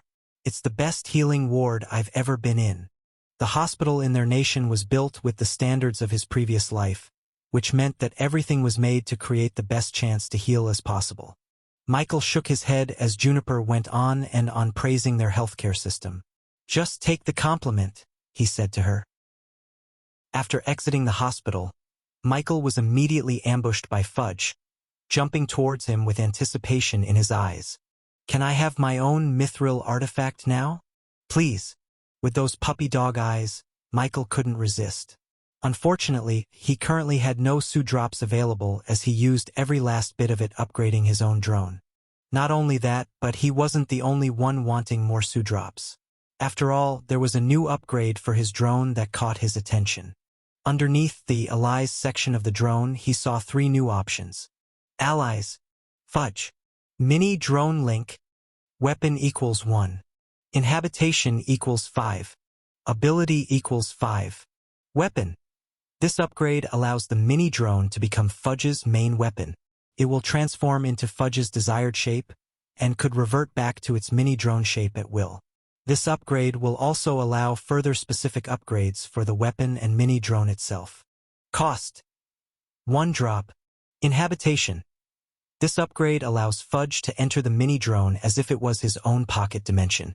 Once inside, Fudge can pilot the mini drone and use his abilities as normal. The subspace will also become connected with the main drone's pocket dimension, allowing for travel between the 2 drones. Cost. 5 drops. Ability. This upgrade allows the main drone to draw power from the linked ally Fudge and allow you to use their abilities with limited capacity. Cost. 5 drops. Michael stared at these 3 upgrades with desire. He wanted to buy all of these, but unfortunately, the price for them was too steep. That was 11 drops in total. That would be equal to 110,000 sand dollars. But if he were to buy just 1 upgrade, he'd have to prioritize the weapon upgrade. This would directly benefit Fudge and allow him to have a decent weapon that could also be upgraded in the future. A close second would be the ability upgrade, since he'd be able to vary his abilities with the new power he'd get from Fudge. Then, he'd buy the inhabitation upgrade last. It was still good, but those 2 were his priority first and foremost. But there's no use thinking about this now. I don't even have any sand dollars to spend. You'll have to wait a bit, he said to Fudge. The little slime pouted. Ah. Trust me, Fudge. You're not the only one disappointed in not having enough Sue drops. Now that he knew what kind of options would unlock once his allies awakened their divas, he was more motivated now than ever to earn more Sue drops. After finding out about the unfortunate mermen who fell victim to the purist vampires, Reed immediately visited the hospital to make sure that they were okay. I can't believe it. Those bastard purists. Reed cursed aloud. I have been searching for them for a long while but never knew they were held captive. Reed felt especially guilty since he was the one who invited the mermen to Metropolis in the first place. But it's good that they're here now, Reed said, taking a deep breath. Thank you, Michael, for saving them. Do you think that there could be more purist vampires out there? He asked Reed. Unlikely. Those that have the privilege to journey out into the royal continent are vetted to make sure that they won't cause any trouble in the surface world. Those purists are just an exemption. Michael was glad to hear that. And according to Guermo, most vampires hate purists just as much as everyone because they give the vampire race a bad reputation. In fact, those vampires that got knocked out were also incredibly thankful for Michael once they awakened from their slumber. Guermo told them everything that happened while they were unconscious. They gasped when they heard that Michael killed the purist leader all on his own, and they damn near passed out again when Guermo revealed to them the truth about the Iron Maiden. It has been found. Has Our Lady Gaia graced your presence? Guermo led the vampires to the Iron Maiden Church, where he was also enlightened with the truth. They gazed upon the metallic statue of the Iron Maiden, with their eyes still having a glaze of doubt. They were unable to see how such a figure was the deity that they'd been trying to find their whole lives. But when Guermo started audibly praying to the Iron Maiden, the vampires saw firsthand how his body reacted to his intense belief. Guermo's body shined, sparkling under the Iron Maiden statue, proving his claims once and for all. By Gaia, it's true. Praise be to our goddess. We have finally found her. They began worshipping the Iron Maiden, profusely praying underneath her statue. Although he might have mixed feelings about them becoming believers of the Iron Maiden, one unexpected side effect of this was that the vampires now decided to live in the nation of Reborn for the duration of their visit. They all rented out their own apartments near the church as they intended to visit it every day. All in all, he would be adding another 5,000 sand dollars a month to his income because of their rent. Speaking of sand dollars, Into Cthulhu's Void has continued to sell out tickets as more and more mermen get introduced to its wonders. Juniper also recommended the injured mermen to try out the roller coaster for themselves, and it ended up helping them recover a lot faster.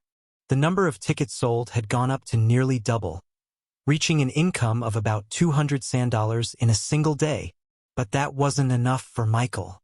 He immediately continued with his project of the second roller coaster involving the recreated fossil animals from the ancient past.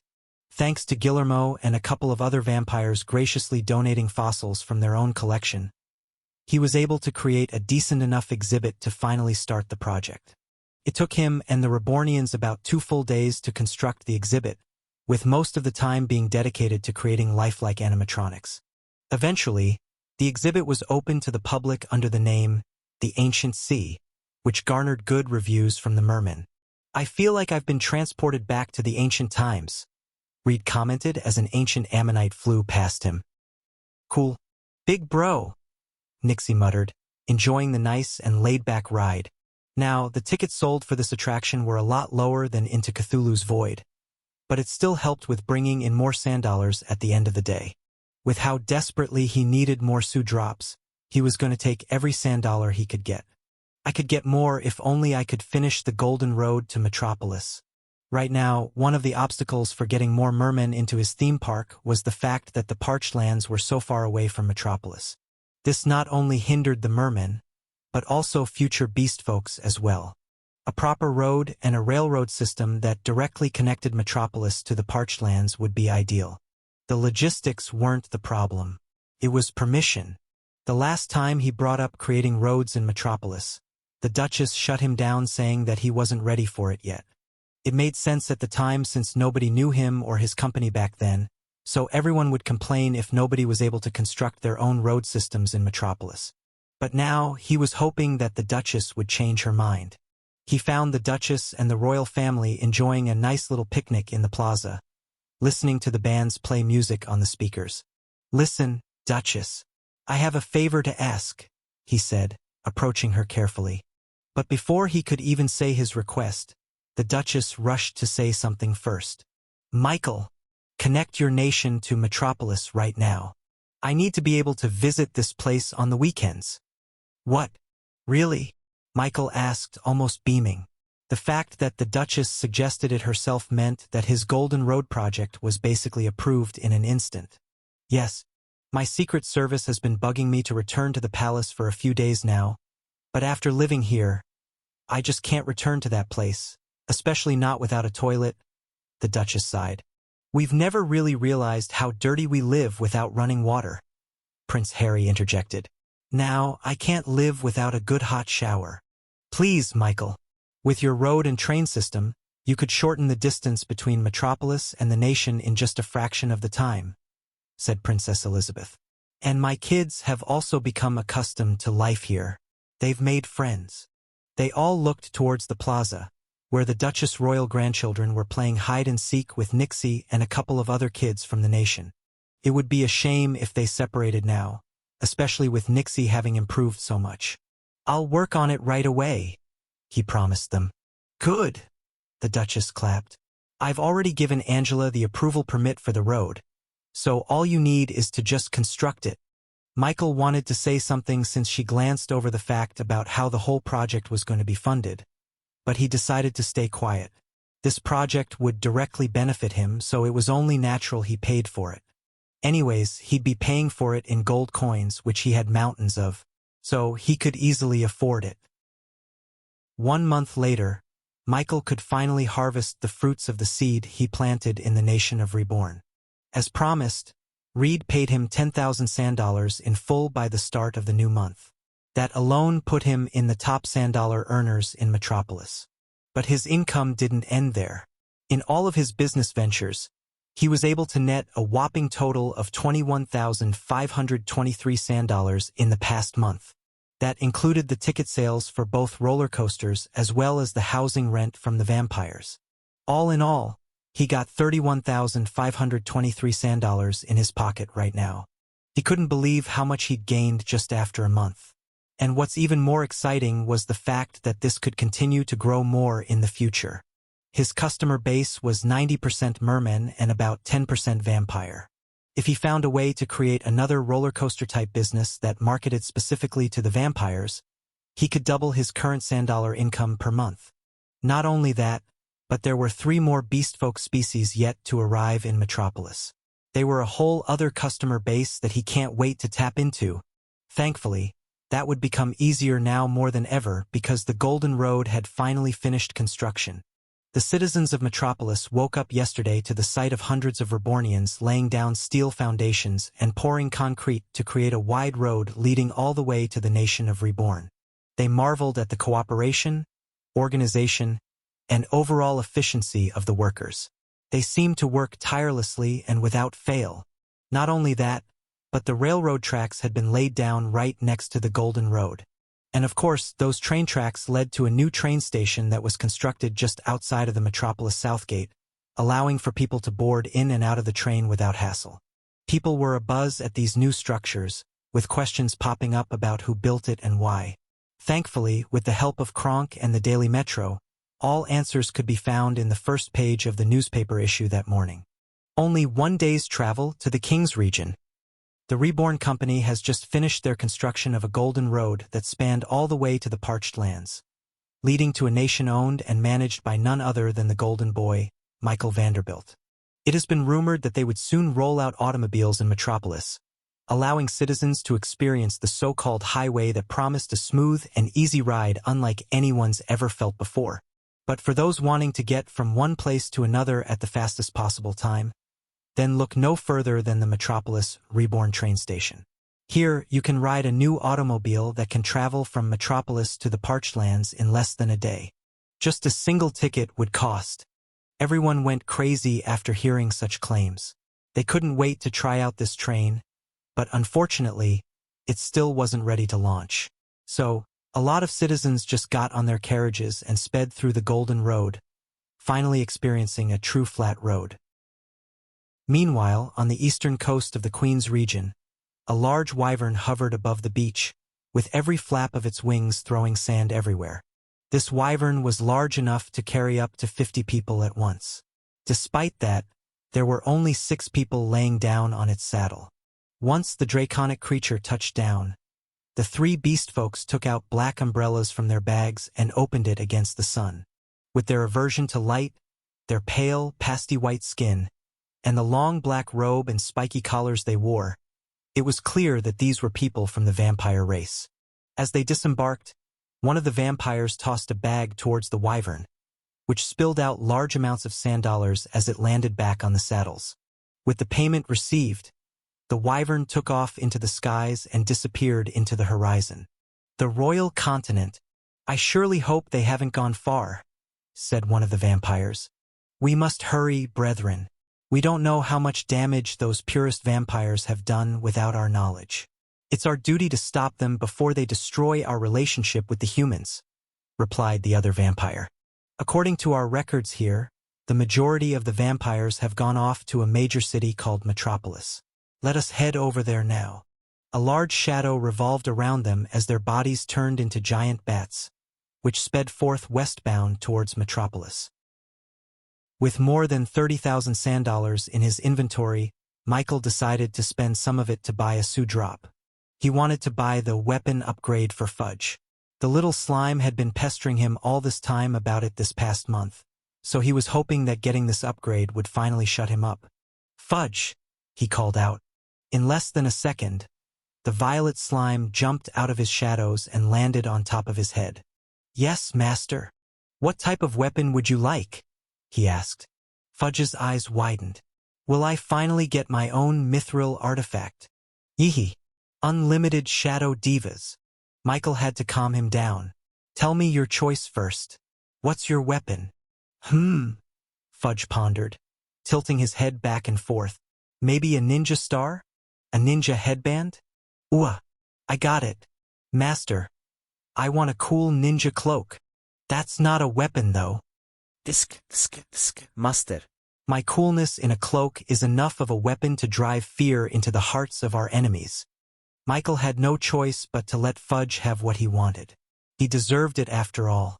He immediately purchased the ally weapon upgrade for Fudge, spending the 1 drop of sou that he got in exchange for 10,000 sand dollars, leaving him with only 21,523 left. What shape would you like this weapon to be? ChatJK5 asked him. Give him the cloak. Understood. I will be using Fudge's preference to build the mithril artifact weapon. The mini-drone shot off of the main drone's dock, with its frame disassembling into nanoparticles. It became a black sheet, slowly conforming to the design of a rogue's cape. Fudge happily accepted his new weapon, donning it immediately.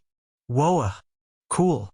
Despite the purpose of a ninja cloak being stealth and reducing visibility, this cloak was very gaudy and a bit oversized for Fudge, with a few inches of its bottom scraping the floor behind him. Then again, this cloak wasn't necessarily for form rather than style. It's perfect, master, said Fudge, performing a few ninja stances, standing up on one leg, and running through water with his blobby hands falling behind him. Michael just shook his head, chuckling to himself. Although he lost his mini-drone for Fudge, seeing that look on the little slime's face made it well worth it. To replace the mini-drone, I'll have to purchase the drone hive option. That upgrade, worth 2 drops, would allow him to purchase as many mini-drones as he wanted with the very fair price of 1 sou drop per drone. I'll need to get more sou drops soon. If the Dragonborns start to awaken their divas, then I'll need to give them their own mini-drone weapons. And if I want to advance their cultivation stages, I'll need even more sand dollars to buy Godforge pieces. That's not even counting the Godforge pieces I need to advance my own cultivation. Haunted by this great need for sou drops, Michael knew that he had to come up with more ways to earn sand dollars. Should I build a roller coaster for the vampires?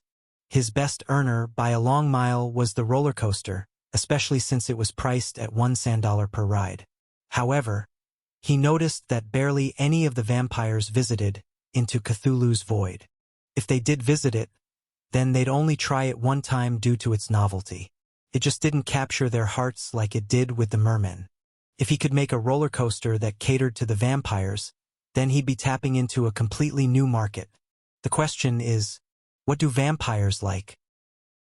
Meanwhile, deep in the night, 6 figures clad in shadowy cloaks stood atop a rooftop that overlooked the quiet skyline of Metropolis. They were positioned in a circle, facing away from each other and maximizing the field of view they had of the territory. Their pale skin shined in the moonlight, yet the people below them had no idea they were even there. They were vampires, but there was something different about these beast folk. The underlining of their cloaks were golden, which reflected off and allowed their faces to shine with a little bit of a yellow hue. "Do any of you sense them?" one of the female vampires said. The vampire kneeling next to her shook his head. "I don't smell the scent of blood. If they had attacked by now, this place would have been reeking of it." "Keep looking," she commanded. "Those purists might be scumbags, but they are excellent in stealth. They'll strike when no one else expects them. They were here specifically because they heard news about a potential outbreak of purists that might affect Metropolis. They made sure to vet all of the vampires visiting the royal continent, but it seemed that a few were able to escape their net. Knowing how those purists operated, the powers that be sent them here via Private Wyvern to make sure that no human damage would incur because of vampires. A major capital city being massacred would not be a good look for the vampires or beast folks in general. We must find them soon. Once they infiltrate the shadows of Metropolis, there's nothing stopping them. Time was of the essence. With how sneaky those purists were, even the major powers in Metropolis wouldn't even know they were there before it was too late. As for the vampires that were already here, they would get targeted first to make sure that no one could find their lair until after they accomplished their mission. However, as they observed the hum of Metropolis, they saw no sign of the purists making their move. This was strange because a month should have been enough for those purists to start their invasion. They were even half expecting Metropolis to be drowning in blood, with humans becoming brainwashed to offer their own bodies for the vampires. "Was our information wrong?" one vampire asked. The female vampire looked around until she eventually saw something on the corner of her eyes. She squinted, as if finding something peculiar. "They were here," she said. "I know their lair when I see one." She pointed at a dark alleyway a few kilometers away from their position. There were very faint traces of blood on the stone brick walls, showing that it once had a blood circle inscribed on it. The fact that she was able to see such small detail despite being so far away spoke to her abilities as a vampire. She was very strong. It's either they delayed their plans or simply forgot their desire for human blood, both of which are very unlikely. They're gone without a trace. Someone already got to them before us, she concluded. We won't know what truly happened unless we ask the other vampires. But where are they? Another weird thing they noticed was the absence of the other vampires. There were none of them here in Metropolis.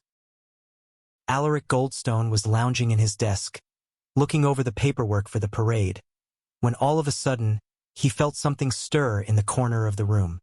He narrowed his eyes, recognizing the group of people that were now in his room without warning. "That's a surprise, royal blood vampires in my room," he said, bowing his head slightly. The 6 vampires emerged from the darkness.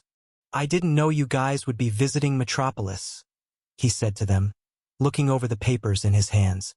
"To what do we owe the honor?" One of the female vampires walked forward. "Purists.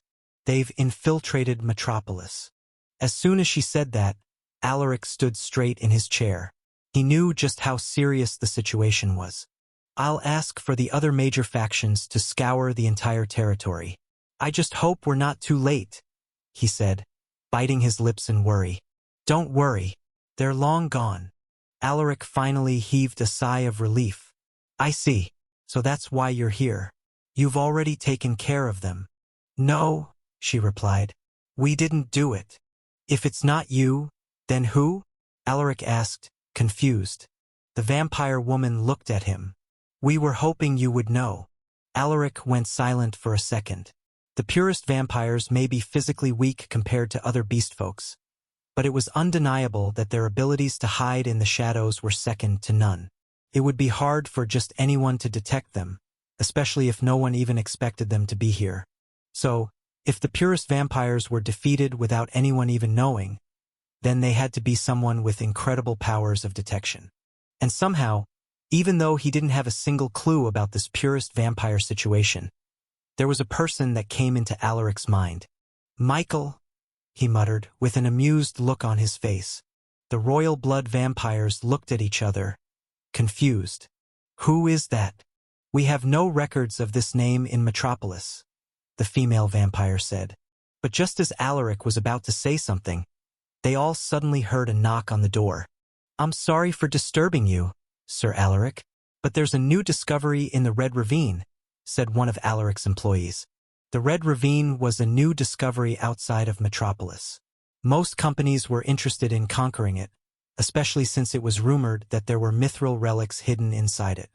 However, because of the current parade, most of the major and minor factions decided to simply forego the discovery and focus on attracting as much tourists as possible. Of course, Allaric still sent some of his men to investigate and see if there was anything more worthwhile. And it looked like there was. Allaric gestured for his employee to come inside. "What is it?" The man leaned into Allaric's ear and whispered, "Sir, there's been reports that a small group of adventurers found a treasure trove from the ancient era.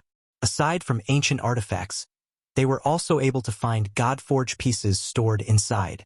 Allaric's eyes widened. "How much?" "They were able to gather 20 kilograms, sir. And that's just one of the rooms in the Red Ravine. It's more than possible that the other undiscovered rooms contain much more than that." This development completely changed everything. Godforge pieces were a finite treasure, one that everybody would want for themselves. With those 20 kilograms of Godforge pieces, it would be just 1 kilogram shy of turning one human into a 6-stage magnetic. Allaric didn't plan to send more than one magnetic to the Red Ravine. But with this development, he would have to go himself if he didn't want to miss those Godforge pieces.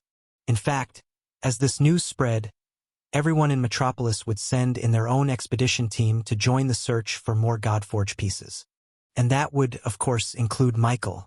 If you want to learn more about Michael, then I advise you to join our trip to the Red Ravine. I'm sure you'll meet him there," he said to the vampires. Michael needed those Godforge pieces the most. The only thing preventing him from moving up the rankings in Metropolis was the fact that he was the only magnetic in their company. So, this would be his chance to finally strengthen his foundation. After the royal blood vampires finished their talk with Allaric, they turned into a shadow and flew off his estate's roof. A few seconds later, a simple rock on the ground opened its eyes and blinked. "HM? Vampires," Fudge muttered. Michael was sleeping on his bed, when all of a sudden, he felt something jump on his chest. Without even opening his eyes, he called out, "Fudge, can't this wait till morning?" "No, master. I just heard some good news." He opened his eyes and saw the little slime donning his new mithril artifact/mini drone cape with pride. "What is it?" "Master, do you know about the Red Ravine?" Michael recalled that there were some conversations about the Red Ravine back in the auction. But since most of the things that could be found there were just mithril relics, he knew that he didn't have to join any of the expeditions. "What about it?" "There's a new development, master. They say that there's a lot of Godforge pieces that were discovered there." As soon as he heard that, he jumped up out of his bed and sat straight. The mere mention of Godforge pieces washed away any of his drowsiness. "According to my sources, there's 20 kilograms of Godforge pieces that have been found. And there could be more." Michael stood up and walked back and forth. "If that's true, then we should definitely go. And not only that, master, but I heard that there's going to be the appearance of vampires there as well." He looked at Fudge, confused. "Vampires?" All the vampires from the parade were still in their hospital in the nation of Reborn. "Yes, master. They just recently arrived in Metropolis. I think they're called royal blood vampires. They visited Allaric just a few minutes ago." Michael was surprised, not at the appearance of these so-called vampires, but the fact that Fudge even knew about them in the first place. "Where did you get this information?" he asked, suspicious. Of course. I've been spying on them, master." He looked at Fudge dead in the eyes. "You didn't. Aren't I so cool, master? I've been spreading my shadow diva everywhere," Fudge bragged, showing off his cloak.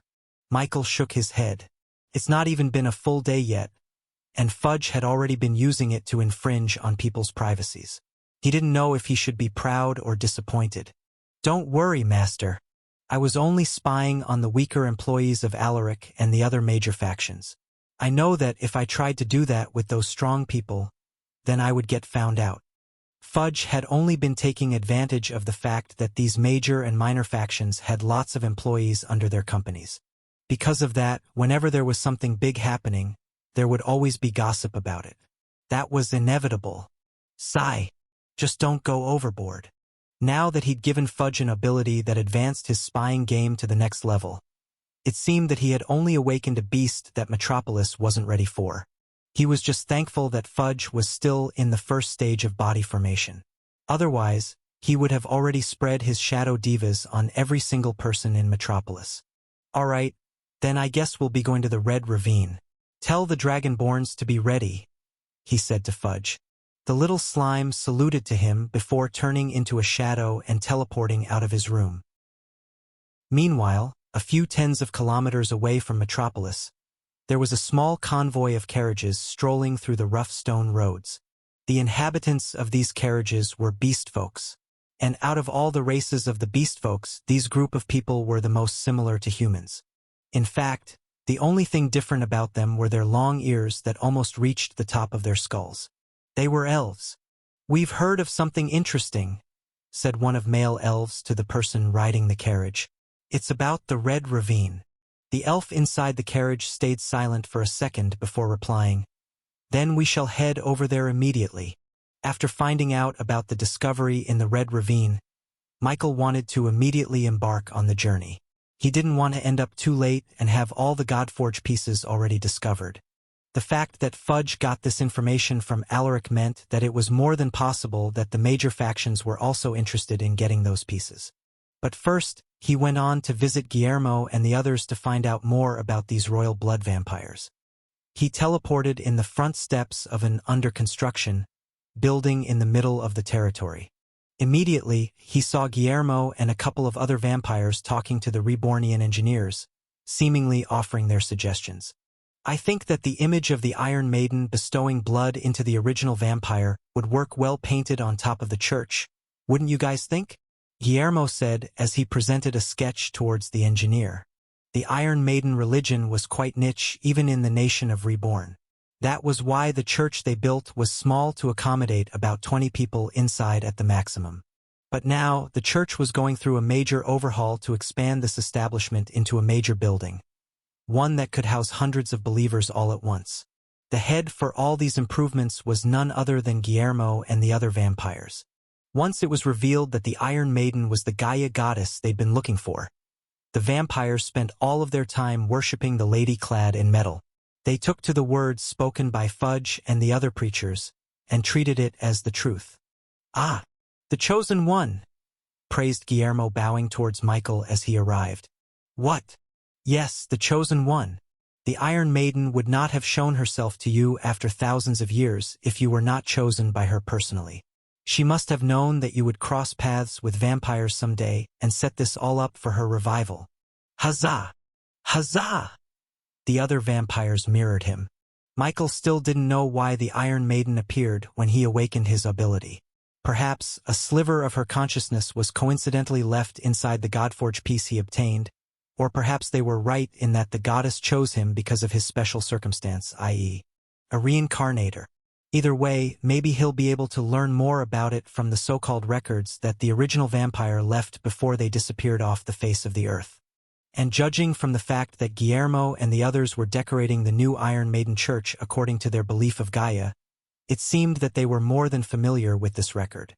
"Where did you learn all of this stuff anyway?" he asked as he ran his fingers across a grand pillar. This particular decoration depicted the scene of the first creation of the vampire race carved out of marble. "The history of Gaia and the vampire race is taught to us from a very young age," said Guermo. "We are taught to familiarize ourselves with Gaia, so that we may recognize her when we try to find her in the world." One of the vampires noticed Michael's fascination with the grand pillar and explained, "That shows the first few people that the original vampire converted and saved from death. They became the start of the vampire race." Michael remembered that vampires had very long lifespans, reaching up to almost 1,000 years. It could very well be possible that there were some vampires still alive today who were able to witness the birth of the vampire race, or maybe had even been a part of it. Do you guys know of any royal blood? He asked them straight up. Guillermo perked up. Yes. The vampires that are a direct descendant of the first few vampires are called royal bloods because of their connection to the original vampire. They are the equivalent to prince and princesses back in our homeland. After all, they are still blessed with the power of the original vampire. They are much stronger, faster, and more talented than us normal vampires. Michael noticed the obvious look of respect on the vampire's face when he mentioned the royal bloods. You seem to think well of them, he mentioned to Guillermo. They deserve it, Guillermo replied. Even though they are called royal bloods, they are the ones that serve us instead. They have inherited the original vampire's power as well their doctrine of goodwill. They follow the adage, noblesse oblige. Michael was glad to hear that. For every purist vampire in the world, there was a royal blood that countered their evilness perfectly. I've heard that they arrived in Metropolis just recently, he said to the vampires. Guillermo wasn't surprised at all after hearing that. They must have heard about the purists and went to exterminate them. They make it their life's mission to make sure that those bastards don't tarnish the name of Gaia. They must have been wondering what happened. Maybe that's why they visited Allaric. I must inform them of the Iron Maiden as soon as possible, Guillermo declared. They deserve to know that we have found our goddess Gaia. Do you want me to find them? Guillermo shook his head. No, they'll find us. They're going to scour the entirety of Metropolis to find answers. Well, I'm going to the Red Ravine.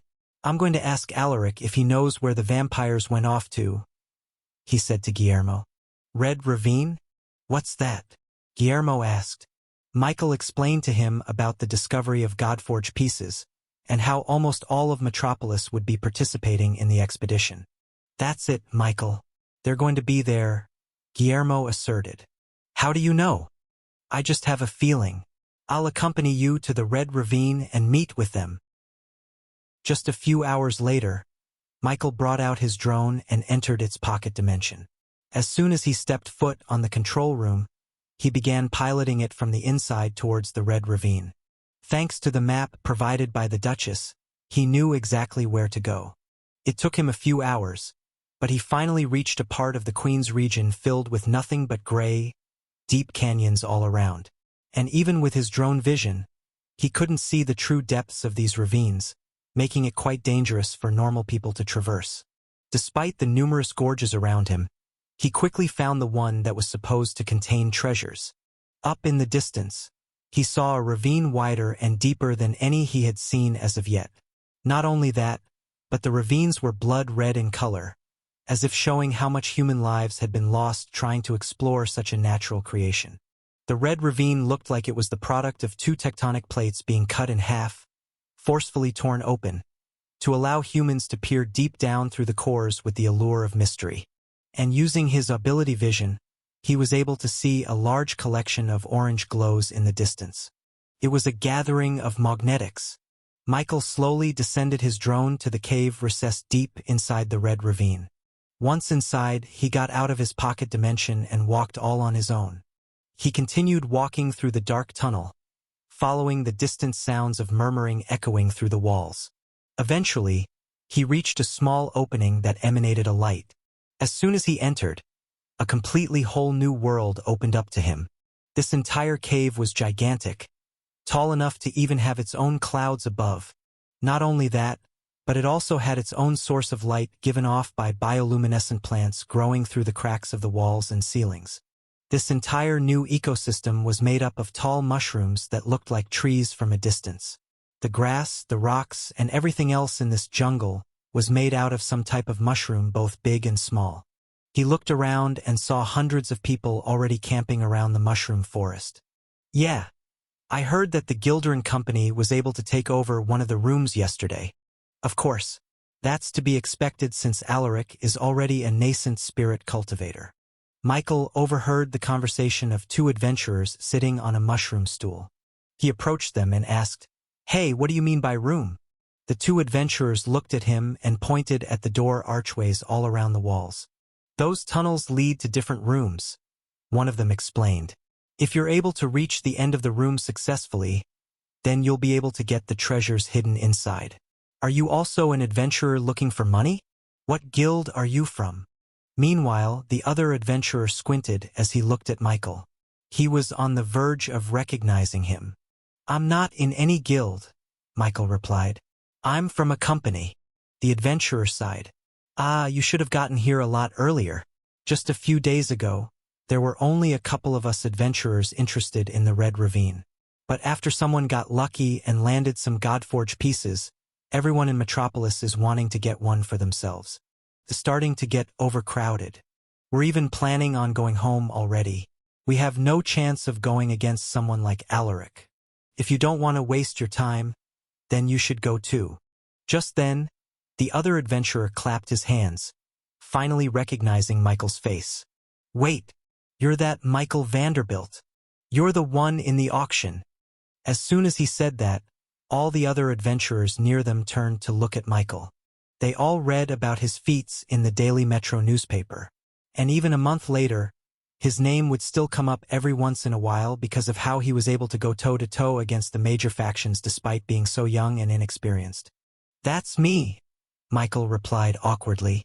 None of the adventurers spoke up as they were completely starstruck at his appearance. Finally, someone from far away recognized Michael. Hey, Michael, over here. Michael looked forwards and saw Reptar and the others from the Rising Six.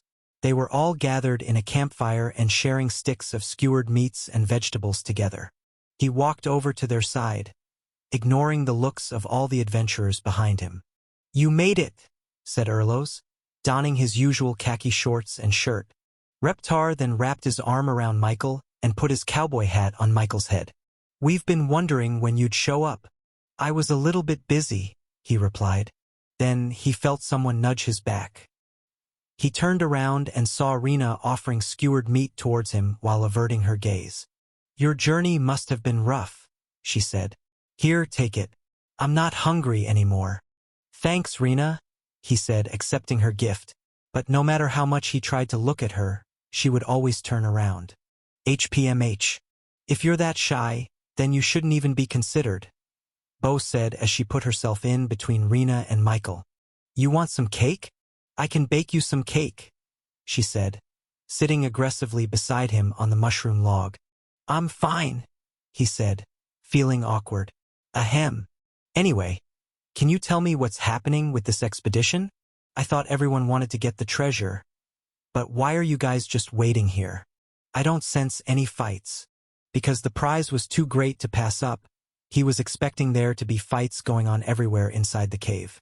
But judging from the silence and lack of clashing metal around, it looked like there was no conflict going on at all. He didn't even hear any arguments coming from the different companies present inside despite there being so many rivalries and all. This is not a competition, this is an expedition, Fim explained, with his bangs still hiding his eyes. Once you enter those doors, you will be teleported into a random room inside the cave, and from there you will need to defeat the guardians stationed inside. If you are able to defeat them, then you'll get to the end of the room and into the hidden treasure. Basically, the companies weren't fighting against each other. They were fighting against the guardians hidden inside the rooms. How many rooms are there? He asked them. I think about half of the rooms have already been discovered, leaving just 50 rooms left to finish. The first few rooms only contained golden artifacts and old books, but the newer rooms all contain Godforge pieces. You just arrived in time. There's 50 rooms left to find more Godforge pieces, Reptar said. This was definitely good news for Michael. He'd been wanting to advance to the next stage of body formation. However, buying Godforge pieces was just too expensive for him right now, especially since he had so many Sudrops to buy. So, this was his best chance to advance to the 5th stage. Get this. Did you know that there are royal blood vampires in here right now? Said Erlos in a hushed tone. And they're just sweeping room after room. They're even making Allaric look slow. Really? Michael knew that royal blood vampires were strong, but he didn't think they were that strong. It's because they're using their stealth powers to their advantage, said Bo. The Guardians are extremely strong. Even the major factions would have trouble defeating them all on their own. However, fighting them is not just the solution. You could also sneak past them. That's what the vampires have been doing. Michael raised his eyebrows. Stealth, you say? It's unfortunate, but I don't have anyone on my team with stealth abilities, said Reptar, slapping his thigh in disappointment. The Duchess and her Secret Service would have been great at this as well, but they're strangely absent in this expedition, mentioned Erlos. She's too busy enjoying an extended vacation, he thought.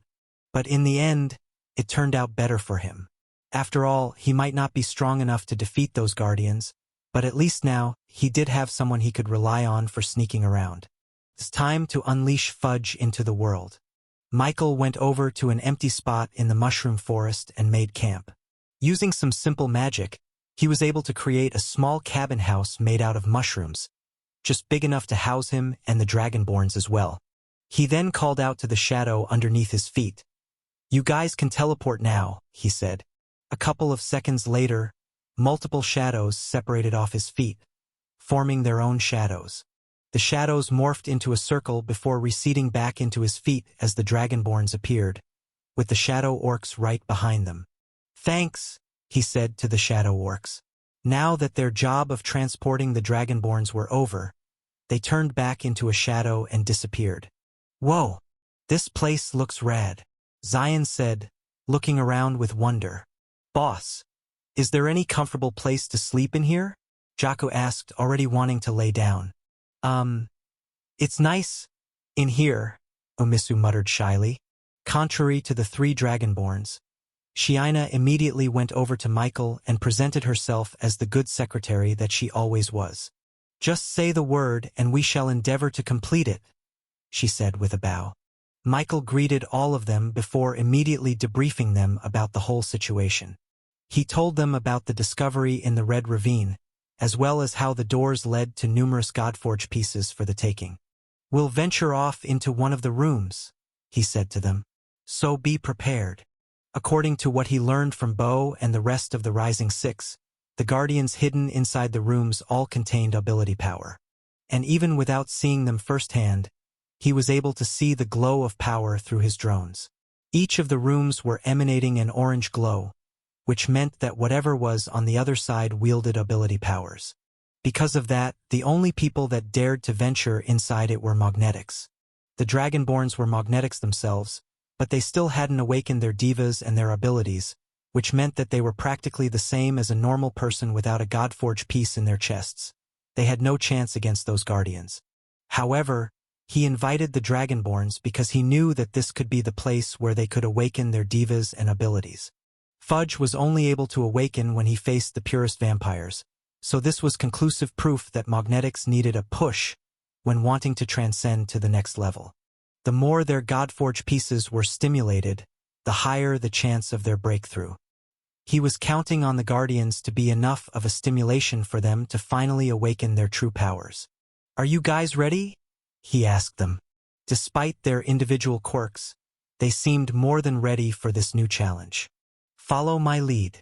He walked out of their cabin and into the crowd gathering in the mushroom forest. There, among the crowd, he saw the Rising Six as well as some other unfamiliar faces. Ah, here's our last group, said Reptar as he saw Michael coming up to him. The rest of the group looked towards Michael and the Dragonborns, looking at them with curiosity. Michael walked up to Reptar and asked, Who are these people? Reptar leaned in to whisper, They're from other territories outside of Metropolis. They're all here in search of the Godforge pieces like us. The other companies and adventurers greeted Michael with a respectful nod. He nodded at them back. Bo then walked forward. Here's our plan for the expedition, she said. We will all enter the room in front of us, and if we are able to complete it, then we can move over to the next stage.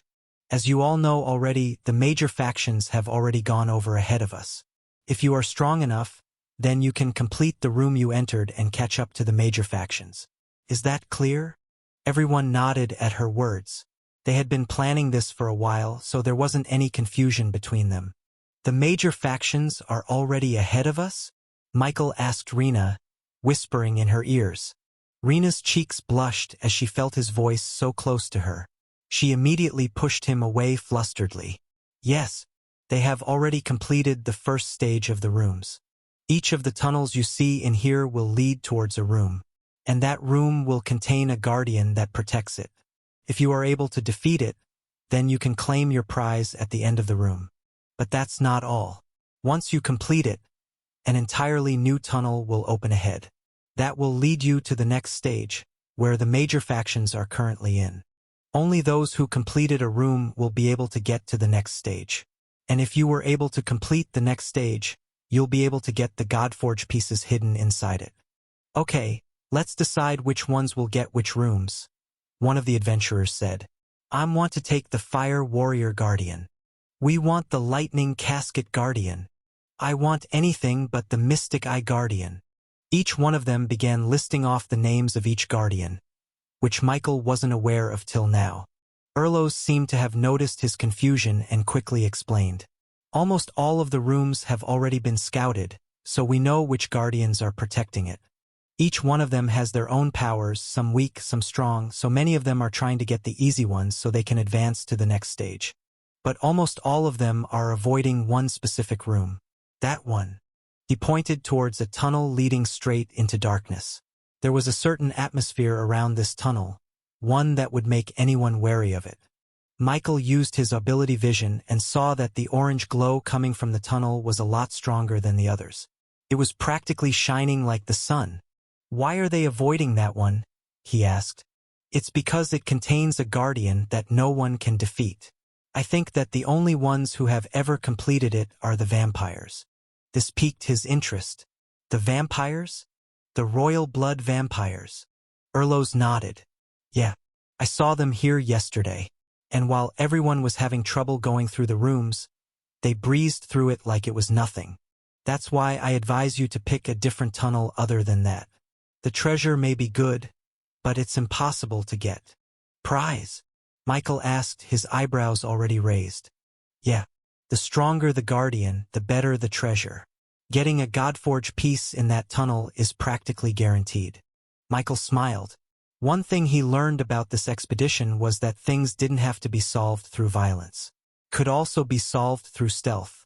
The fact that the royal blood vampires were the only one to ever conquer it was enough evidence to suggest that stealth was a possible solution to it.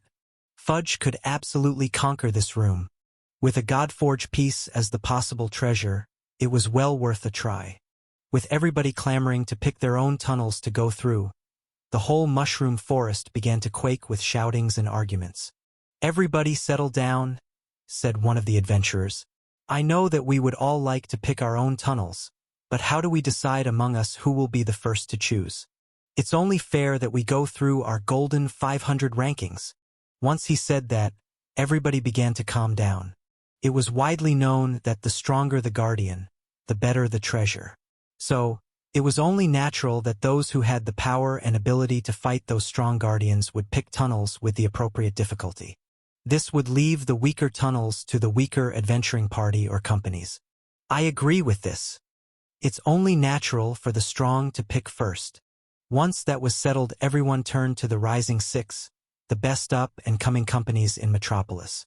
Everyone knew that Metropolis was on another level compared to most cities and territories. It was very competitive, with most companies unable to even get a spot inside. So, the fact that they were from Metropolis already gave them an edge over everybody in the first place. Miss Bow, I believe that you have the honor of picking first, said one of the adventurers. Everyone nodded in satisfaction. With the pyramidic cuisine ranking in the 200s, they were by far the strongest company in this entire mushroom forest. At least, that's what the others believed. Bow shook her head. I am not the strongest out of all of us, she confessed. Michael, you have the first pick. Everyone turned towards the golden-haired boy that Bow pointed at. Immediately, confusion broke out amongst all the companies and adventuring parties outside of Metropolis. They had never seen Michael before, nor have they heard of him. A kid being stronger than Bow? That seemed impossible. Some even thought that she was just joking. However, the rest of the Rising Six simply nodded their heads and patted Michael's shoulder as if they already expected this to happen. Excuse me, Miss Bow, but you cannot give away your spot to somebody else, someone said to her, thinking that she was just doing this out of pure kindness. I'm not giving it to him. It's not even mine in the first place. He's better than me, fair and square. Yup. He beat us too, said Erlos and Reptar. Talks and discussions broke out amongst everyone in the mushroom forest.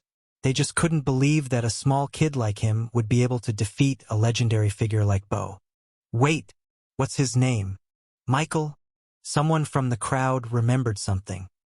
He hurriedly brought down his backpack and picked up a crumpled piece of newspaper from his belongings. This was none other than the Daily Metro article the day after the auction, when Metropolis finally learned who Michael Vanderbilt was.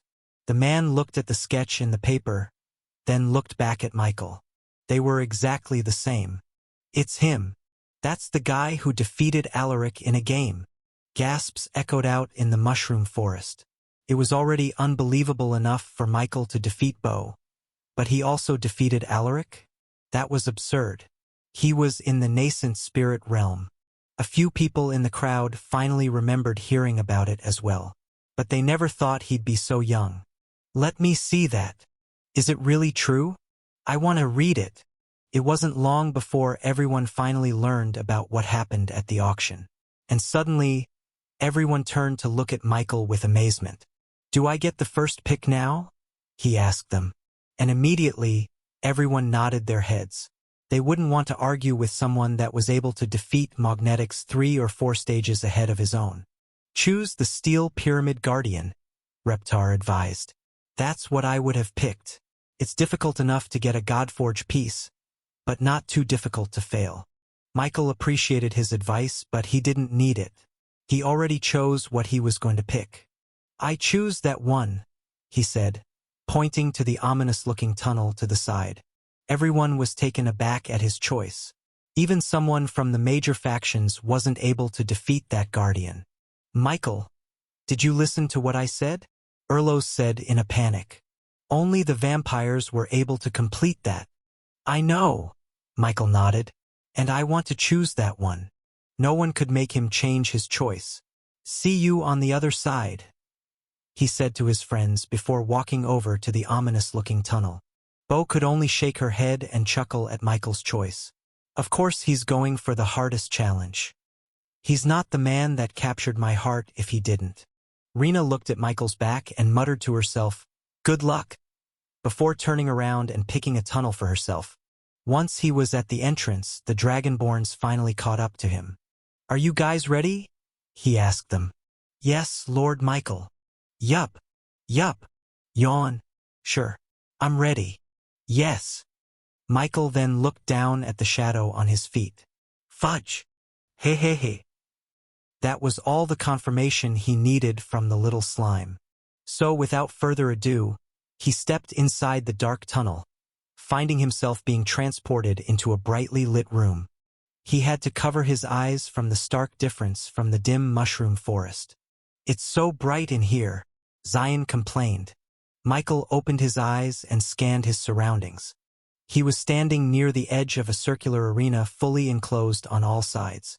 There was no window, no chairs, nothing.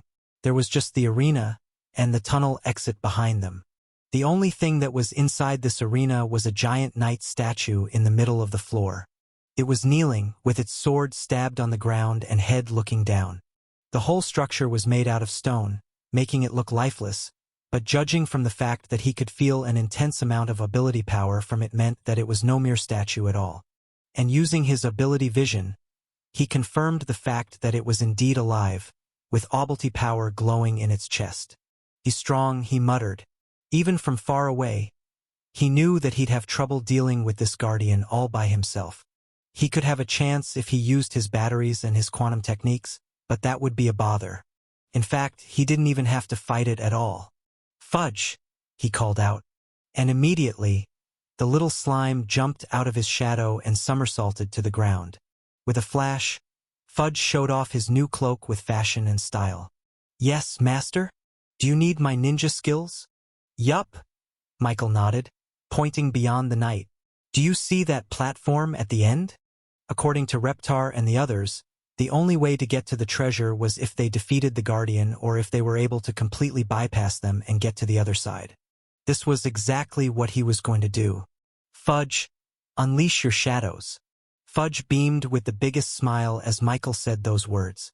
It was as if this was the moment he'd been waiting for his whole life. No worries, Master. I shall stealth my way through this room. The knight won't even know what hit him. The little ninja slime skipped towards the kneeling knight before stopping a few tens of meters away from him. He seemed to have sensed something. What's wrong, Fudge? Michael asked him. Fudge looked back and took out a small stone from his shadows. And with a simple throw, he hurled it up towards the kneeling knight. And before anyone could even react, the stone was suddenly sliced in half. Michael couldn't even see what happened. The stone was whole a second ago, and it was halved an instant later. If Fudge had continued to step forward, then he would have been immediately sliced in half without even a warning. This was the Guardian's true power. It protected this entire arena, making sure that there was no one trespassing inside it. Is that guy really even that strong? Zion asked, shrugging his shoulders. Of course, you idiot. The Guardian is operating under an ability power, something that none of us have except Lord Michael and Sir Fudge, Shiina said, sternly looking at her little brother. She didn't want to encourage him, thinking that he was strong enough to conquer this Guardian. And as a test, Fudge sent out a simple shadow spell towards the knight. This skill was made out of mana, yet one of the stealthiest attacks that Fudge could create. Yet still, as soon as the shadow crossed the threshold, it was suddenly split in half without a single warning. This demonstration made it clear. Magic could not solve this problem. The only thing that could defeat a Guardian like this was with another magnetic with a similar power. But unfortunately, judging from the intensity of the glow in its chest, this Guardian looked to have a strength equaling the 8th or 9th stage of body formation. I can see now why everyone's avoiding this Guardian, Michael thought. The only ones that can defeat this are Allaric and the other major factions. The Rising Six has no chance. Of course, Michael was an exception. Since it was made out of ability power, this meant that he could siphon out its power and use it to execute his quantum step, which would be enough to travel over its space. Wait a minute. I could use this Guardian to charge my batteries. Since this kneeling knight was at a complete standstill, it was incredibly easy to maneuver his drone to siphon off its power. All he had to do was let the drone hover close to it, and let the battery do all the work. Actually, Fudge, let me handle this Guardian, he said. But the little slime wouldn't allow that. Fudge immediately morphed his body into a 6 feet tall wall, preventing Michael from moving any closer. No, Master. You promised. Please let me be stealthy. Michael sighed and eventually relented. All right. He felt bad that the little slime wouldn't be able to show off its new skills to the Dragonborns. Watch me closely, Zion. Here's my abilities. Fudge jumped towards the ground, landing squarely on a loose stone brick. And immediately, the stone brick gained a devilish shadow that grinned behind it. The inanimate stone brick suddenly gained life, growing 2 sly eyes reminiscent of Fudge's features. It then inched closer and closer towards the Guardian Knight's area, until finally, it crossed the threshold. And surprisingly, the knight remained unmoving. There was no flash of light, no invisible slash, and no burst of ability power coming from its chest. It was as if it didn't notice the stone brick wiggling closer towards it like a little worm. Great job, Fudge. Michael praised him. Now go to the other side and get the prize. On the other side of the arena, there was an alcove that contained a golden chest in the middle. It was already opened, allowing Michael and the others to take a peek at what's inside. There, he saw a white flame billowing out of the chest. It was undying and eternal. And the very object that these white flames came out of was none other than the most awaited Godforge pieces. There must have been at least a couple of kilograms inside the chest. Go, Fudge. Michael spurred him on. Fudge moved closer towards the kneeling knight, stopping for a moment to get a close look at its structure. What are you doing, Fudge?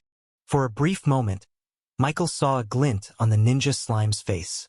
It was not one of curiosity, but one of mischievousness.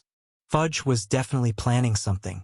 Michael thought he'd do something crazy, but thankfully, Fudge continued to move the stone brick towards the other side of the arena, eventually ending up in front of the golden chest.